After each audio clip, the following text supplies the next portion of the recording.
थोड़ा ही आगे चार ही दीवारी थी। चार दीवारी देखकर उसकी जान में जान आई। वो बड़ी आसानी से दीवार फांद कर पार पहुंच गया। थोड़ा सा आगे बढ़ने पर उसे स्ट्रीट लाइट्स दिखाई देने लगी। वो निर्विघ्न उस सड़क पर पहुंच गया। तब उसका ध्यान जेब में पड़े 3 सीलबंद लिफाफों की तरफ गया। क्या करे वो उनका? उसकी अक्ल ने यह फैसला किया कि उन लिफाफों का थाफा के कातिलों के हाथ पड़ जाने से तो अच्छा था कि वो उनको नष्ट कर देता। तब सबसे पहले उसने ब्रह्मा से मिले लिफाफा निकाल कर खोला। भीतर से केवल 2 कागज बरामद हुए। फिर उसने अयोध्या से मिला लिफाफा खोला और उसके भीतर से एक कागज बरामद किया, जिस पर केवल एक मुख्तसर सी इबारत दर्ज थी। वह इबारत उसने भट्टराई से मिले लिफाफे में मौजूद कागज पर दर्ज पाई। उसने तमाम कागजात की धज्जियां उड़ाकर सड़क पर बिखरा दी। फिर उसने अपनी जेब से वो रुक्का बरामद किया जो माया के भाई ने माया के नाम भिजवाया था। उस रुक्के को वो माया के भाई की शिनाख्त का जरिया बनाना चाहता था, लेकिन अब उसे जेब में रखना माया के भाई के लिए खतरनाक साबित हो सकता था। उसने वो रुक्का भी नष्ट कर दिया। अब अगली समस्या जो उसके सामने थी वो कार को काबू में करने की थी। तो कार थापा के घर से बाहरी फाटक के सामने खड़ी थी और वो लोग जरूर उसके कार लेने लौटने की उम्मीद में कार की निगरानी में लगे होने थे। कार कैसे काबू में आए? तभी उसे सड़क पर एक गश्त का सिपाही दिखाई दिया। उसी चढ़ सिपाही ने भी उसे देख लिया। वो अपना डंडा हिलाता लंबे डग भरता उसके करीब पहुंचा। क्या है? वो अधिकारपूर्ण स्वर में बोला। मैं परदेसी हूँ। शरद विनयशील स्वर में बोला। रास्ता भटक गया हूँ। कहाँ का रास्ता भटक गए हो? थापा साहब के घर का। कौन थापा साहब? रामरुद्र थापा, जो एक्सपोर्ट प्रमोशन बोर्ड के चेयरमैन है। तुम उन्हें जानते हो? खूब अच्छी तरह से। सिपाही प्रभावित दिखाई देने लगा। मेरे उनसे व्यापारिक संबंध है। शरद आगे बढ़ा। मैं उससे मिलने आया था, लेकिन वो घर पर नहीं थे। अपनी कार उनके घर के आगे खड़ी करके मैं यूं ही वक्त गुजारी के लिए ज़रा टहलने निकल गया तो रास्ता भटक गया। अब हालत है कि मुझे पता ही नहीं मैं कहाँ हूँ। यहाँ से सामने जाकर दूसरा मोड़ बाएं और फिर पहला मोड़ दाएं। उधर तो मैं उधर तो मैं हो आया हूँ। पहले मोड़ से मुड़ गए होगे तुम। पहले मोड़ से मुड़ गए होगे। हो सकता है। सुनो भाई, तुम मुझे चल के रास्ता बता सकते हो? वो हिचकिचाया। मैं थापा साहब का मेहमान हूँ, शरद थापा के नाम पर जोर देता हुआ बोला। वो बड़े आदमी हैं, तुम्हारी गवर्नमेंट के आदमी हैं। वो बहुत खुश होंगे कि तुमने उनकी मेहमान की मदद की। मुझे क्या पता तुम थापा साहब के मेहमान हो? कोई शिनाख्त का जरिया है तुम्हारे पास? शिनाख्त का जरिया जिससे ये साबित हो कि थापा साहब के साथ तुम्हारे व्यापारिक संबंध है? अच्छा, वो ये है तो राही भाई, लेकिन मेरे कागज वगैरह मेरी कार में है, जो कि थापा साहब के दौलत खाने के सामने सड़क पर खड़ी है। उसने एक बार फिर संदिग्ध भाव से सिर से पांव तक शरद का मुआयना किया और फिर बोला, चलो। शरद तत्काल उसके साथ हो लिया। उसे पूरी उम्मीद थी कि एक पुलिसमैन की मौजूदगी में वो बदमाश उस पर हाथ डालने की जरूरत नहीं कर सकते थे। वो खामोशी से सड़क पर चलते रहे। आखिरकार वो उस सड़क पर पहुंचे जिस पर थापा का घर था। वो रहा थापा साहब की कोठी का फाटक। सिपाही ठिठक कर बोला, और वो रही कार तुम्हारी ही है ना? हाँ, जाओ। वो बोला और वहां से लौटने के लिए घूमा। सुनो सुनो, शरद व्यग्र भाव से बोला। अब क्या हुआ? सिपाही ठिठक कर बोला, मेरे साथ कार तक तो चलो। वो किस लिए? मेरी शनाख्ती कागजात तो तुमने देखे ही नहीं। अब ज़रूरत नहीं। भाई, अपनी ड्यूटी तो तुम्हें भुगतनी चाहिए। ड्यूटी? कागजात देखने की? थापा साहब को जब पता लगेगा तुम एक खास काम के लिए मेरे साथ आए और बिना वो काम किए लौट गए तो वो क्या सोचेंगे? मैं थापा साहब की नहीं, वो सख्ती से बोला, पुलिस की नौकरी करता हूँ। फिर भी अच्छा अच्छा, चलो। शरद की जान में जान आई। वो सिपाही के साथ चलने लगा। आगे थापा की कोठी के सामने अंधेरा था। तब सिपाही ने अपनी वर्दी की जेब में से एक टॉर्च निकालकर जान जला ली। दोनों कार के करीब पहुंचे। कहीं कोई नहीं था। अब शरद खुश था कि उसका काम इतनी आसानी से हो गया था। उसने कार का ड्राइविंग सीट की ओर का दरवाज़ा खोलने का उपक्रम किया, लेकिन तभी उसकी ओर का कार का पिछला दरवाज़ा खुला। उसे पिछली सीट पर रिवॉल्वर लिए बैठा एक आदमी दिखाई दिया। खबरदार! वो रिवॉल्वर शरद की ओर तानता वो बोला। शरद ने अपने सूखे होठों पर जुबान फेरी। उसने एक निगाह अपने साथ हकबकाए से सिपाही पर डाली और फिर दलील दिखाता हुआ बोला, तू गोली चलाने की जरूरत नहीं कर सकता। वो आदमी मुस्कुराया। हिलना नहीं, वो बोला। ये क्या हो रहा है? सिपाही अधिकारपूर्ण स्वर में बोला। क्या हो रहा है ये? तू भी? रिवॉल्वर वाला सांप की तरफ पुकारा। तभी अंधेरे की चादर को चीरते हुए उसके बाकी के जोड़ीदार वहां पहुंच गए। पता नहीं तब तक वो कहाँ छुपे थे। उन सबके हाथों में डंडे थे। फिर पहला डंडा सिपाही की खोपड़ी पर पड़ा, वैसा एक प्रयास शरद की कनपटी पर पड़ा। उसकी टांगें मुड़ने लगीं और आगे उलटने लगी। चेतना लुप्त होने से पहले उसके जहन में एक ही ख्याल था। कितना गलत सोचा था उसने कि वो लोग एक पुलिस वाले की मौजूदगी में उस पर हमला नहीं कर सकते थे। उन्होंने तो पुलिस वालों को भी नहीं बख्शा था। थोड़ी और। शरद ने छटपटाकर आंखें खोली। उसको अपने हलक में तेजाब बहता महसूस हुआ। कोई उसके मुंह में नीट विस्की डाल रहा था। जाग गया, कोई बोला। शरद ने आंखें मिच में जाकर उन्हें कहीं केंद्रित करने की कोशिश की तो उसने महसूस की उसकी आंखों के सामने तीखी रोशनी चमक रही थी। उसने फिर आंखें बंद कर ली। किसी ने उसके बालों को पकड़कर उसके सिर को पीछे को झटक दिया। चीखने के लिए उसका मुंह खोला तो किसी ने उसमें से विस्की डाल दी। वो बेतहाशा खांसने लगा। अब जाग गया है, अब जाग गया तो जगह ही रहे, कोई सुनसैत स्वर में बोला। आंखें खोल के रख, समझा। किसी ने फिर उसके बाल खींचे। उसके सिर का पृष्ठभाग ठक से आवाज के साथ किसी चीज से टकराया। समझा? हाँ, शरद बड़ी कठिनाई से बोल पाया। हाँ। जो हाथ उसके बालों को पकड़े था वो वहां से हट गया। शरद ने महसूस किया कि वो एक कुर्सी के साथ बंधा हुआ था। उसे अपने इर्द गिर्द कई लोगों की मौजूदगी का एहसास हो रहा था, लेकिन उसे दिखाई कोई नहीं दे रहा था। जो आदमी कुछ क्षण पहले उसे संबोधित हुआ था वो रोशनी के पीछे कहीं था। कौन हो तुम लोग? उसने निरर्थक सा प्रश्न किया। कोई हंसा। शरद की आंखें फोकस होने लगी तो उसने महसूस किया कि वो वापस थापा के ऑफिस नुमा कमरे में पहुंच गया था। कमरे में तब बिजली की रोशनी थी। पता नहीं बिजली हाल ही में ठीक हो गई थी या वो पहले जानबूझ के बंद कर दी गई थी। कौन हो तुम लोग? वो फिर बोला। तुझे पता है, जवाब मिला। तू बता, तू कौन है? पिछले कई महीनों से तूने हमें उलझन में डाला हुआ है। अब बोल, तू कौन है और क्या क्या भला है? सबसे पहले अपना असली नाम बोल। तुम लोगों की खैर नहीं। अच्छा, कोई व्यंगपूर्ण स्वर में बोला। वो कैसे? मेरे साथ कार तक पहुंचने से पहले उस पुलिस वाले ने अपनी चौकी पर फोन किया था। पुलिस यहाँ आती होगी। कहाँ से फोन किया था उसने? रात के इस वक्त? शरद को जवाब न सूझा। किसी ने जोर से उसके मुंह पर थप्पड़ मारा, फिर कहर भरे स्वर में बोला। साले, उल्लू बनाता है। इस इलाके में घर के अलावा आसपास दूर दूर तक कोई फोन नहीं है। वो पुलिस का गश्त का सिपाही था। सारी रात उसने गश्त की ड्यूटी करनी थी। वो भला क्यों चौकी पर फोन करता? मैंने कहा था। फिर थप्पड़ पड़ा। झूठ। तू उसे असलियत बताना अफोर्ड नहीं कर सकता। तू थापा का जिक्र करता तो पुलिस वाला पहले ही तुझे पकड़ लेता। अब ऊल जरूर बगना बंद कर और बोल, तू कौन है? शरद की आंखों के सामने थापा की आधी कटी गर्दन का और दोनों हाथों की उंगलियों के उखड़े नाखूनों का अक्स उभरा तो उसका दिल डूबने लगा। जिन लोगों ने उतने बड़े सरकारी आदमी का वो दुर्गति की थी उसके साथ तो और भी बुरी तरह से पेश आ सकते थे। मेरा नाम शरद शुक्ला है, वो व्यग्र भाव से बोला। मैं बरेली का रहने वाला हूँ और मैं वहाँ एक पुलिस केस में फंस गया था। पुलिस ने मुझे कार चोर बैड कैरेक्टर घोषित कर दिया था और 1 साल के लिए तड़ीपार कर दिया था। बरेली से मैं पटना आ गया था जहाँ इत्तेफाक से मेरी मुलाकात ब्रह्मा से हो गई थी। फिर मैं उसका मुलाजिम बन गया था। क्या काम करने के लिए? तब एकाएक शरद के जहन में बिजली से कौंधी। प्रश्नकर्ता की सूरत उसे अभी अभी भी नहीं दिखाई दे रही थी, लेकिन अब वो उसकी आवाज़ में पहचान गया था। तुम्हारे बाथरूम के सिंक में मैंने उल्टी कर दी थी, वो बोला। याद नहीं आ रहा कि मैंने पानी चलाकर सिंक साफ कराया था या नहीं। कुछ क्षण खामोशी रही। फिर प्रश्नकर्ता 2 कदम आगे बढ़कर रोशनी के दायरे में आ गया। शरद ने उसकी सूरत पर निगाह डाली। उसने उसे सही पहचाना था। वो अयोध्या ही था। उस वक्त उसके चेहरे पर एक कुटिल मुस्कुराहट खेल रही थी। वो बोला। तो असल में तू तड़ीपार कबूतर है। शरद ने जवाब न दिया। ब्रह्मा कितना बड़ा वफादार कैसे बन गया तू कि तुझे अपनी जान की परवाह नहीं? मैं सिर्फ उसका मुलाजिम हूँ। ये नखरे वाली जुबान छोड़ अब। तेरी जानकारी के लिए तेरा बॉस अपनी बाजी हार चुका है। उसका खेल कुछ खत्म हो गया है और कुछ कल तक खत्म हो जाएगा। तू होशियार लड़का है।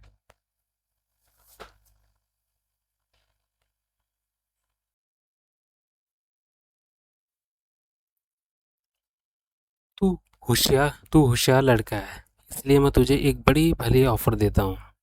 जो कुछ तू जानता है वो सब तू मुझे साफ साफ बता दे तो मैं तुझे अपनी छत्र छाया में ले सकता हूँ। बोल, क्या कहता है? ये रोशनी मेरी आंखों से दूर करो। उसके इशारे पर किसी ने वो तीखी रोशनी बंद कर दी और दीवार के साथ लगी एक ट्यूबलाइट जला दी। तब धीरे धीरे शरद की आंखों की चौंधियाहट गायब होने लगी। फिर उसकी निगाह पैन होती हुई चारों तरफ घूमने लगी। उसने पाया कि थापा की एग्जीक्यूटिव चेयर से उसकी लाश गायब थी। गश्त का सिपाही वहाँ नहीं था। वहाँ निर्मला थी, अयोध्या था और 6 आदमी और थे, जिनमें से 3 की सूरतें वो पहले ही देख चुका था। अब बोल भाई, अयोध्या उतावले स्वर में बोला। तुम क्या जानना चाहते हो? शरद बोला। सबसे पहले तो दूसरे वर्ग की बाबत ही बोल। क्यों बोलूं? दूसरा वर्ग का कहाँ है? तेरी जेब में तो है ही नहीं वो। ब्रह्मा वाली सीलबंद लिफाफा भी नहीं है तेरी जेब में। क्या किया तूने उन दोनों लिफाफों का, खासतौर से दूसरे वाले का? कुछ और पूछो। उसका सिर हौले से हिला। इससे पहले कि शरद कुछ समझ पाता, रोड रोलर की ठोकर जैसा एक प्रचंड घूंसा उसकी दाईं कनपट्टी पर पड़ा। शरद को अपना सिर अपनी गर्दन से उघड़ता महसूस हुआ। उसकी आंखों में आंसू तैर आया। किसी ने फिर उसको बालों से पकड़कर उसकी गर्दन सीधी की। मेरे पास चुगलबाजी के लिए वक्त नहीं है, अयोध्या बोला। जुबान जल्दी चला, नहीं तो मैं इंतकाम करता हूँ तेरी जुबान जल्दी चलाने का। इंतज़ाम करता हूँ तेरी जुबान जल्दी चलने का। तुम क्या करोगे? जानना चाहता है? ठीक है, जान ही ले। फिर उसने इशारा किया। किसी ने मोमबत्ती जलाकर मेज पर लगा दी। सोच रहा होगा, अयोध्या बोला। जब बिजली जल रही है तो मोमबत्ती क्यों? सोच रहा है ना? ये जानता है। शरद खामोश रहा। फिर उसने थापा की उंगलियों के उखड़े नाखून याद आने लगे। क्यों आ बैल मुझे मार जैसी हालत करवाना चाहता है अपनी? तू समझता क्यों नहीं कि ब्रह्मा अब तेरा कुछ नहीं संवार सकता? तू मेरे से सहयोग कर, मैं तेरी जिंदगी बना दूंगा। पैसा, रुतबा, जो तू मांगेगा मैं तुझे दूंगा। बस तुम सिर्फ मेरी एक सवाल का जवाब दे। दूसरा वर्ग कहाँ है? उसका तत्व क्या है? क्या घुंडी है उसमें और जगह कौन सी है? पता बोल। तुम तो पहले ही बुझा रहे हो। ये नहीं मानेगा, अयोध्या चिढ़कर बोला। उसने फिर कोई इशारा किया। उसकी प्रतिक्रिया स्वरूप उसके सारे आदमी शरद के गर्द इकट्ठे हो गए। फिर निर्मला के हाथ में एक प्लास दिखाई दिया। कमीने ने मेरे पर हाथ उठाया था, वो प्लास खड़काती हुई बोली। इसकी सेवा का पहला मौका मुझे मिलना चाहिए। तू बहुत गलत आदमी के लिए अपनी जान सांसत में डाल रहा है शुक्ला। निर्मला को नजरअंदाज करके उसे समझाता हुआ अयोध्या बोला। तू नहीं जानता कि ब्रह्मा कितना खतरनाक खेल खेल रहा है। वो यहाँ की हुकूमत का तख्ता पलटकर शाही तख्त पर खुद काबिज होना चाहता है। खुद? शरद हैरानी से बोला। दिखावे की कठपुतली कोई भी हो सकता है, लेकिन जाहिर है कि सिक्का तो उसी का चलेगा। मैं मौजूदा निज़ाम का पतन हो गया तो डंका तो उसी का बजेगा। ओह, मैं उसका सबसे ज़्यादा विश्वासपात्र लेफ्टिनेंट था, क्योंकि मैं समझता था कि ब्रह्मा नेपाली जनता का हितचिंतक था और उसका इकलौता लक्ष्य नेपाल में तेरे देश जैसा प्रजातंत्र लाना था। मुझे बहुत देर में उसकी असल नीयत का पता लगा कि प्रजातंत्र का आलाप महज एक बहाना था। वो तो राजा त्रिभुवन वीर विक्रम सा देवा के वंशजों को शाही तख्त से धकेलना चाहता था। ज्यों मुझे उसकी असलियत नीयत पर खबर लगी, मैंने मैं उसके खिलाफ हो गया। मैं डेमोक्रेसी का हिमायती हूँ, डिक्टेटरशिप का नहीं, जो कि ब्रह्मा नेपाल पर लादना चाहता है। तो समझा मेरी बात? मैं एक परदेसी हूँ, मुझे तुम लोगों की अंदरूनी बातों से कुछ लेना देना नहीं। तो फिर ब्रह्मा का पीछे क्यों नहीं छोड़ता? मेरे सवाल का जवाब क्यों नहीं देता? पता क्यों नहीं बोलता? कैसा पता? कुछ समझ में तो आए मेरे? अयोध्या ने आग सी भरी। निर्मला ने आशापूर्ण नेत्रों से उसकी तरफ देखा, लेकिन उसने इनकार में सिर हिला दिया। फिर शरद से संबोधित हुआ। मैं तेरे से दूसरा सवाल पूछता हूँ, उम्मीद है कि वो तेरी समझ में आ जाएगा। तेरे साथ एक शख्स था, वो कौन था? कोई नेपाली था जो मुझे मोतिहारी में मिला था। वो चौरी घाटी तक लिफ्ट चाहता था, जो कि मैंने दे दी। नाम उसका था नाम क्या था उसका? मालूम नहीं, मैंने पूछा नहीं था। उस बार शरद की कनपटी पर इतनी जोर का घूसा पड़ा कि वो कुर्सी समेत फर्श पर उलट गया। दो आदमियों ने कुर्सी समेत उसे उठाकर सीधा किया। और वो लड़की कौन थी जो रक्सौल में तुम्हारी कार में बैठी हुई थी? अयोध्या ने नया सवाल किया। उस सवाल से शरद के सामने एक बात दिन की तरह स्पष्ट हो गई। वो जान गया कि रक्सौल में माया पर हुआ आक्रमण के पीछे किसका हाथ था। अब उसकी ख्वाहिश होने लगा कि किसी तरह से अयोध्या की गर्दन उसके हाथों में आ जाए। प्रत्यक्षता वो शायद स्वर में बोला। वो रक्सौल की एक कॉल गर्ल थी जिसे मैं पहले से जानता था। मुझे मुझे मौज मेले के लिए अपने घर में ले जाना चाहती थी। मेरे ख्याल से किसी बात पर उसके दल्ले ने ही उसकी धुनाई कर दी थी। अयोध्या ने जोर जोर का अट्ठास किया। उसने एक आदमी की पीठ पर धौल जमाई और बोला, दिवा सुना, ये का तुझे दल्ला कहा कह रहा था। श्रद्धा ने गौर से दिवास के नाम से पुकारे जाने वाले नेपाली की तरफ देखा, तो वो था हरामजादा जिसने रक्सौल में माया पर हाथ उठाया था। जब वो लड़की, अयोध्या बोला, जिसे तू गालू-गल बता रहा है, रक्सौल में सर्कुलर रोड पर जैसा कि तूने कहा अपने दल्ले से पिट रही थी, तो उस वक्त तू कहाँ था? बेकरी में। शरद बोला, कहाँ? भट्टराई के पास। अयोध्या चौंका। उसके नेत्र फैले। वो मुंह बाहर शरद की तरफ देखने लगा। फिर एकाएक उसने जोर का टस किया। उसके साथ हंसने लगे। भट्टराई, अयोध्या पूर्ववत अट्ठास करते हुए बोला, मेरे नेपाली भाई। उसकी हंसी को एकाएक ब्रेक लगी। बाकियों ने भी तत्काल हंसना बंद कर दिया। वो बोला, तो ब्रह्मा ने इस बात तुझे दोनों के पास भेज दिया, मेरे पास भी और भट्टराई के पास भी, एक ही चीज़ के लिए। इसका मतलब है इस बार दूसरा वर का दो हिस्सों में था। इसमें से एक हिस्सा पटना में मेरे पास था, दूसरा रक्सौल में भट्टराई के पास। आधी चीज किस काम की? बहुत चालाक निकला अपना ब्रह्मा। वो एक क्षण खामोश रहा और फिर बोला, चलो एक पहले तो हल हुई। तू मेरा इकलौता प्रतिद्वंदी भट्टराई निकला, ठीक है, मैं खुद ही उसकी हस्ती मिटा दूंगा। ये तूने भली बताई शुक्ला, मैं खुश हुआ। अब पता बोल, कौन सा पता? तुझे पता है कौन सा पता? थापा का भी पता ही नहीं। बोल बोल के दे रहा था कि जिसकी वजह से बेचारे की वो हालत बनी जो तूने अपनी आंखों से देखी।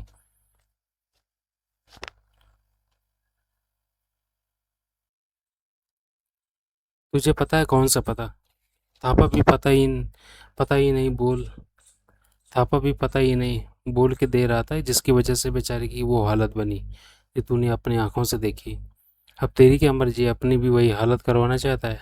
तू भी उसी अंजाम तक पहुंचना चाहता है जिस पर कि थापा पहुंचा? नहीं, लेकिन मेरी समझ में तो आया कि मेरे से क्या पूछा जा रहा है, जब सवाल ही पल्ले नहीं पड़ रहा तो। अयोध्या ने अपनी गर्दन हल्की सी हरकत से निर्मला को इशारा किया। निर्मला को जैसे मनमांगी मुराद मिल गई। प्लास थामे मेज पर लगी मोमबत्ती के करीब पहुंची। तब शरद को दिखाई दिया कि प्लास के दांतों में एक लंबी सुई फंसी हुई थी। निर्मला सुई को मोमबत्ती की लौ में तपाने लगी। शरद को देखते देखते सुई तब का सुर्ख हो गई। फिर वो चेहरे पर एक शैतानी मुस्कुराहट लिए शरद की ओर बढ़े। ठहरो, शरद आतंकित भाव से चिल्लाया। सुनो, भगवान के लिए मेरी बात सुनो, मुझे ठीक से बता तुम कौन सा पता पूछ रहे हो? अयोध्या ने खुले हाथ के एक झापट शरद के चेहरे पर रसीद किया और दांत पीसता हुआ बोला, एक बात एक ही तरीक एक ही तारीख से बताई जाती है, जो कि मैं बता चुका। अब जवाब जल्दी बोल, नहीं तो। सवाल मेरी समझ में आया तो जवाब बोलूँ ना? मैं कह तो रहा हूँ कि। अयोध्या ने एक कदम पीछे हट गया।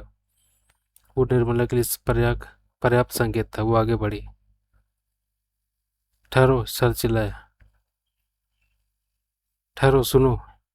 एक आदमी ने उसके बाल पकड़कर खींचा, उसका मुंह दबोच लिया। एक और ने कलाई के करीब करीब से उसका दायां हाथ थाम लिया। निर्मला ने करीब आकर बाएं हाथ से उसकी बीच की उंगली थामकर सीधी की और तपती सुई नाखून के नीचे घुसेड़ दी। सुई मक्खन में दाखिल होने जैसी सहूलियत से उसकी उंगली में घुस गई। शरद ने चीखने की कोशिश की, लेकिन कामयाब ना हो सका। निर्मला हंसी। उसने प्लास को एक और झटक दिया, फिर सुई को उंगली में ही पैबस्त प्लास को और एक और झटक दिया, और फिर सुई को उंगली में ही पैबस्त छोड़कर प्लास वापस खींच लिया। पीड़ा के अधिक से शरद की आंखों से आंसुओं की अविरल धारा बह निकली। फिर उसको थामे दोनों व्यक्ति उसकी कलाई और मुंह छोड़ के पीछे हट गए। भाई वाह, अयोध्या प्रशंसात्मक स्वर में बोला। बर्दाश्त की कमी नहीं तेरे में। थापा तो सुई की उंगली से छूने से पहले बेहोश हो गया था। अब अब आगे प्रोग्राम ये है शुक्ला, यूं ही तब तो सुइयां तेरी बाकी उंगलियों में भी होंगी। और फिर अयोध्या बड़े नट के भाव से झुरझुरी ली। हरामजादे, सड़क शरद पीड़े से बिलबिलाता हुआ चिल्लाए, एक बार मेरे हाथ पांव खोल दे और फिर देख। मुझे ऐसे बढ़िया दिखाई दे रहा है। अब पता बोलता है? बेवकूफ़ के बच्चे, मुझे नहीं मालूम कोई पता। पता नहीं तू किस पते की रट लगा रखा है तू। पता नहीं तू किस पते की रट लगा रहा है तू। किसी ने उसका सिर पकड़कर जोर से कुर्सी की पीठ से टकराया। दूसरा वर्का। अयोध्या की गरजती आवाज उसके कानों में पड़ी। क्या किया तूने? उसका नष्ट कर दिया, सर कराता हुआ बोला। क्या लिखा था उसमें? मालूम नहीं। नहीं हो सकता, तूने नष्ट करने से पहले उसे जरूर पढ़ा होगा। बोला, क्या लिखा था? शरद ने जवाब न दिया। अयोध्या ने इशारा किया। निर्मला निर्मला नई सुई गर्म करने लगी। बागमती आंचल। शरद आतंकित भाव से बोला। भक्तपुर। टाइम बोल। 7 बजे सुबह के। और कुछ नहीं। कसम उठवा लो।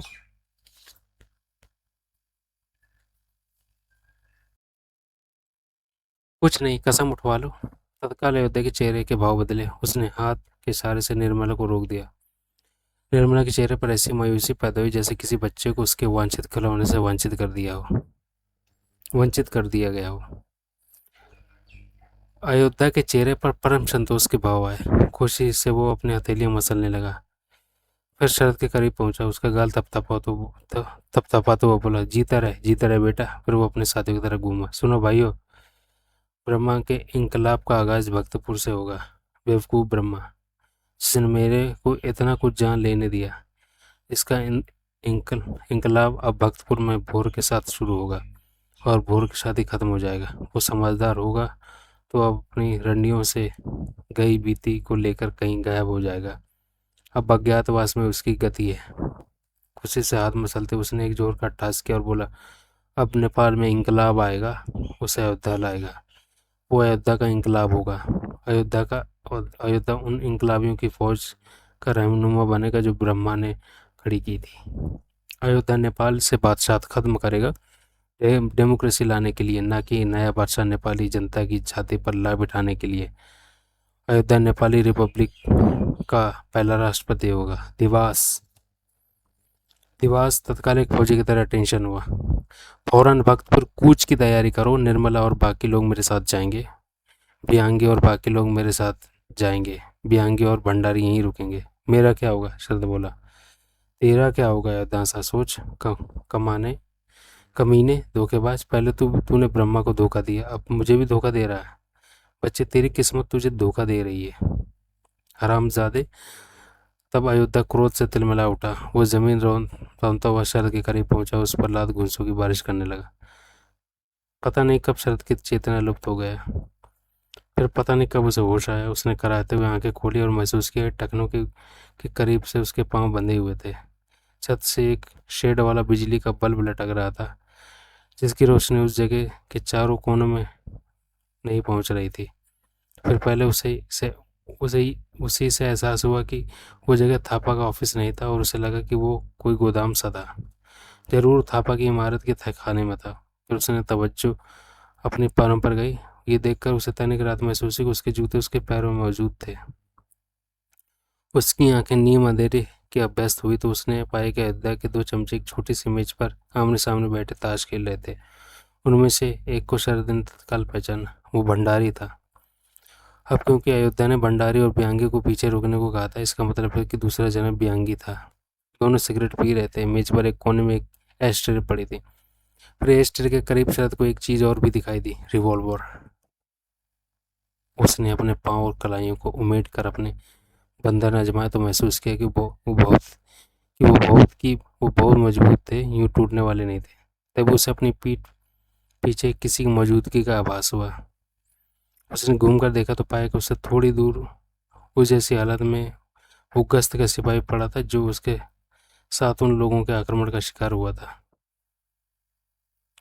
दोनों की आंखें मिले तो सिपाही के होंठ हिले। उसकी आवाज़ तो शायद न सुन सका, लेकिन उसने आंखों से जो इशारा किया वो समझ गया। न केवल गया, आइडिया भी उसे भी आया। उसने एक बार फिर ताश खेलते अपने पैरदारों पर निगाह डाली। फिर वो हौले हौले सिपाही की ओर सरकने लगा। वैसे ही उपक्रम सिपाही ने भी आरंभ किया। कोशिश में शरद का पहले से दुखता जिस्म और दुखने लगा। कोशिश जरूर थी। उस कोशिश में ही आज़ादी की कोई संभावना थी, वरना मौत तो सामने खड़ी ही थी। थोड़ी देर बाद दोनों के करीब पहुंच गए। तब उसने मुंह विपरीत दिशा में तब उनके मुंह विपरीत दिशा में थे और पीठ से पीठ मिली हुई थी। फिर सिपाही के बंधे हाथों की उंगलियां उसके हाथों पर बंधी रस्सी को गांठ टटोलने लगी। थोड़ी देर थोड़ी देर आजमाइश के बाद सरन ने महसूस किया कि गांठ ढीली पड़ रही थी। अरे भंडारी, एकाएक तहखाने में बियांगी की आवाज़ गूंजी। देख, दोनों में भरत मिलाप हो रहा है। दोनों अट्ठास किया फिर भंडारी अपनी कुर्सी से उठा और लापरवाही से चलता हुआ उन दोनों के करीब पहुंचा। उसने एक जोर की ठोकर सिपाही की पीठ में जमाई। सिपाही गेंद की तरह सर से परे उछल गया। होशियारी दिखाता है, वो कहर भरे स्वर में बोला, और उसने लगातार कई ठोकरें सिपाही के जिस्म पर जमाई। प्रत्यक्षता वो समझ रहा था कि वो हरकत हो रही थी जो प्रत्यक्षता वो समझ रहा था कि जो हरकत हो रही थी वो सिपाही के दिमाग की उपज थी। शरद ने एक एक अपने बंधे हुए पांव ऊपर उठाए और दो लत्ती की तरह भंडारी को निशाना बनाकर चलाए। दो लत्ती भंडारी के घुटनों के पृष्ठभाग में से टकराई। वो धड़ाम से फर्श पर गिरा। बियांगी जोर से हंसा। भंडारी उठकर खड़ा हुआ। उसने खामोशी से अपने कपड़े झाड़े और फिर दांत पीसता हुआ शरद की ओर बढ़ा। रुक जा, बियांगी चेतावनी भरे स्वर में बोला। हाथ पांव तोड़ दूंगा, भंडारी गर्ज हड्डी बोटी अलग कर दूं, गर्जा। हाथ पांव तोड़ दूंगा, भंडारी गर्जा, हड्डी बोटी अलग कर दूंगा। इसीलिए बोला रुक जा। बॉस का हुक्म भूल गया, भंडारी टिटका। इसे कार एक्सीडेंट में मारा दिखाना है। बॉस का हुक्म है कि इसकी लाश की बरामदी पर पुलिस को यह नतीजे निकले कि लापरवाही से कार चलाता होने की वजह से एक्सीडेंट कर बैठा था और अपनी जान से हाथ धो बैठा था। अभी इसके हाथ पांव तोड़ देगा, हड्डी बोटी अलग कर देगा तो ऐसा कैसा होगा? इसकी ज़रूरत क्या है? जो हालात हम थापा और उस सिपाहियों की करने वाले हैं वो इस वो हम इसकी क्यों नहीं कर सकते? तुम मूर्ख है, इतना भी नहीं समझते कि थापा और ये सिपाही लोकल आदमी है, जबकि ये आदमी हिंदुस्तानी है और बॉर्डर पर इसकी वाकफियत है। ये गायब हो गए तो ये सियासी मसला बन जाएगा, इसलिए इसकी लाश बरामद होना ज़रूरी है। बॉस ने कहा कि इसकी कार में बिठाकर कार को पहाड़ के नीचे लुढ़का दिया जाए और हमने ऐसे ही करना है। मैं कुछ नहीं जानता। इसने मेरे पर हमला करने की जरूरत की, इसलिए बदला लेने का वक्त नहीं है। मैं तुझे ऐसी कोई इजाज़त नहीं दे सकता। तो तू मुझे ऐसे कोई इजाज़त नहीं दे सकता साले? तू मेरे से ऊंचा कब से हो गया? बहस नहीं कर। इस घड़ी बॉस यहाँ का जिम्मेदार मुझे बना कर गया है। तू मेरा कहना नहीं मानेगा कि मेरे से जुबान दराजी करेगा तो पछताएगा। तब भंडारी के कस बल कदरन ढीले पड़े। बॉस ने आधा घंटा इंतजार करने को कहा था। बियांगी घड़ी देखता हुआ बोला, आधा घंटा हो गया है, अब बोल। थापा की लाश तू संभालेगा या मैं संभालूं? तू ही संभाल, भंडारी बुनबुनाते हुए बोला। प्रधान तू जो है, ठीक है। अब तक मैं वापस जब तक मैं वापस लौटूं तब सिपाही लाश बन चुका हो, ठीक है। भंडारी जेब से चाकू निकालते हुआ बोला। फिर उसने बड़े हिंसक भाव से सिपाही की ओर देखा। मैं पुलिस मैन हूँ, सिपाही उठकर बैठने का उपक्रम करते हुए बोला। तुम लोग मेरे साथ ऐसे पेश नहीं आ सकते। क्यों नहीं आ सकते भला? भंडारी बोला। चौकी पर मेरा इंतजार हो रहा होगा। अगर मैं अच्छा तो तू अब ये गाने अब तू ये गाना गाने लगा। साले तू गश्त का सिपाही है। चौकी पर तेरी तलाश होगी तो तेरी ड्यूटी खत्म होने पर होगी, इसमें कि अभी कई घंटे बाकी हैं। तेरी तलाश होगी तो दिन में होगी। अभी तेरी चौकी वाले तेरे लिए रात खोटी नहीं करने वाले, समझा? साथ ही उसने एक जोर की ठोकर उसकी पसलियों में जमाई। सिपाही गेंद की तरह उछला। भंडारी शरद की ओर घूमा। शरद को अब अपने अंजाम की कोई परवाह नहीं रही। उस घड़ी उसे कोई अफसोस था तो यही कि अब वो माया के भाई किसी काम नहीं आ सकता था। अब वो माया को दिया वचन नहीं निभा सकता था। लेकिन भंडारी ने उस पर आक्रमण नहीं किया। शायद वो सच में अपनी जोड़ीदार की चेतावनी से डर गया था। फिर वो दोनों तहखाने के एक अंधेरे कोने की तरफ बढ़े, जहाँ वो थापा की लाश को एक अंधेरे कोने में घसीटकर रोशनी में लाए। फिर भंडारी की मदद से बयांगी ने लाश को अपने कंधे पर लाद लिया और वहाँ से रुखसत हो गया। भंडारी चाकू लिए सिपाही के करीब पहुंचा और यूं बोले जैसे किसी बच्चे को समझा रहा हो। बाहर एक ढका हुआ कुआं है जो कभी इस्तेमाल नहीं होता। थापा की लाश मेरे साथ उस कुएं में गिराने गया। फिर उसे कुएं में तेरी लाश भी फेंक दी जाएगी और कुछ तो बदस्तूर ढक ढक दिया जाएगा। कहानी खत्म। बोल कैसी रहेगी बादशाह के बांके सिपाही? अपनी ड्यूटी में जान देने वाला सिपाही निडर स्वर में बोला। मैं कोई पहला पुलिस वाला तो नहीं, और तुम्हारे जैसे देशद्रोहियों का आखिरी अंजाम क्या होगा ये तुम बखूबी जानते हो। ठहर जा साले। भंडारी उसके पहलू में एक जोर से ठोकर जमाता हुआ बोला। डायलॉगबाजी करता है मेरे से? मेरा इरादा चाकू के एक ही वार से तेरा तमाम कर देने का था, लेकिन अब देख मैं कैसे धीरे धीरे तेरी धज्जियां उड़ाता हूँ। उसने सिपाही का गला पकड़कर उसे उसके पैरों पर खड़ा किया। तब तक शरद लुढ़कता हुआ भंडारी के पीछे पहुंच चुका था। उसने पूरी शक्ति से उस पर दुलत्ती झाड़ी। नतीजन भंडारी सिपाही को लिए दिए फर्श पर ढेर हो गया। बड़ी कठिनाई से सिपाही सिपाही पर से उठा और फिर आंखों में खून लिए शरद की ओर बढ़ा। भंडारी! वो शरद पर चाकू का वार करने वाला था कि एकाएक कोड़े की फटकार की तरह दिव्यांगी की आवाज़ सुन तहखाने में गूंजी। भंडारी ठिठका, घूमा। क्या बिल्कुल ही पागल हो गया है? उसी क्षण लौटा दिव्यांगी बढ़ते हुए बोला। इस हरामजादे की जरूरत तो देख। भंडारी दौड़ा और फिर इसने मेरे पर इसने मेरे पर वार किया। वो तेरी मूर्खता है जो तूने एक बंधुए आदमी को अपने पर वार करने दिया। इसे मैं नहीं छोड़ूंगा। तो खुद तो मरेगा या अपने साथ मुझे भी मरवाएगा? मैं इसे नहीं छोड़ूंगा। हुक्म दूली करेगा। ऐसी की तैसी ऐसी की तैसी में घुस गया तेरा हुक्म। मेरा नहीं, बॉस का हुक्म। मुझे बॉस के किसी हुक्म की कोई खबर नहीं। उसने मुझे कोई हुक्म नहीं दिया। तब तक व्यंगी भंडारी के सामने आ खड़ा हुआ। भंडारी हो सकते से बोला, चाकू मुझे दे। तो परे हट जा। भंडारी बोला, नहीं तो ये चाकू पहले तेरे पर ही चल जाएगा। भंडारी, दीवानगी छोड़ और चाकू मुझे दे। फिर व्यंगी ने चाकू जबरन उससे छीनने की कोशिश की तो भंडारी ने उसे जोर का धक्का दिया। व्यंगी भरभराते हुए पीछे हटा और ताश की मेज के करीब जाकर गिरा। फिर वो तत्काल उठकर अपने पैरों पर खड़ा हुआ। उसने मेज पर पड़ी रिवॉल्वर उठाई और दृढ़ता से उसे भंडारी के तानते हुए बोला, खबरदार। भंडारी जो झुककर शरद पर वार करने ही लगा था, टिटका। उसने सिर उठाकर बियांगी की तरफ देखा तो उसके छक्के छूट गए। उसने अपनी तरफ तनी रिवॉल्वर पर निगाह पड़ते ही उसकी सारी दिलेरी हवा हो गई। ठीक है, वो मरे स्वरम बोला। क्या ठीक है? बियांगी फुफकारा। मैं पागल हो गया था। मैं माफ़ी चाहता हूँ। आइंदा ऐसी गलती नहीं होगी। सच में कह रहा है? ये रिवॉल्वर कहलवा रही है। सच में कह रहा हूँ, तू मेरा दोस्त है। मेरी खता माफ़ कर। जो कुछ हो उसे भूल जा। सिपाही की खबर ले। अच्छा, जल्दी कर। हमारे पास ज़्यादा वक्त नहीं है। हमें वक्त रहते भरतपुर भी पहुँचना है।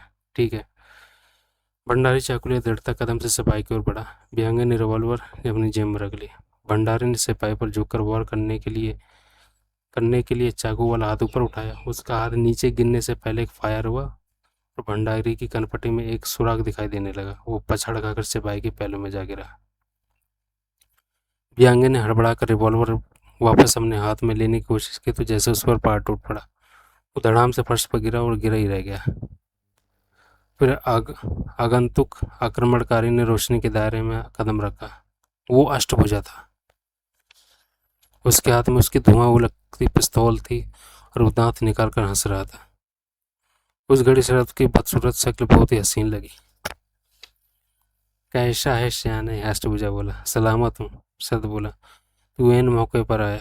यहाँ क्या हो रहा था? सब बताता हूँ। पहले मेरे हाथ पाँव तो खोल। अभी ले। वो शरद के पास उंगड़ो बैठ गया।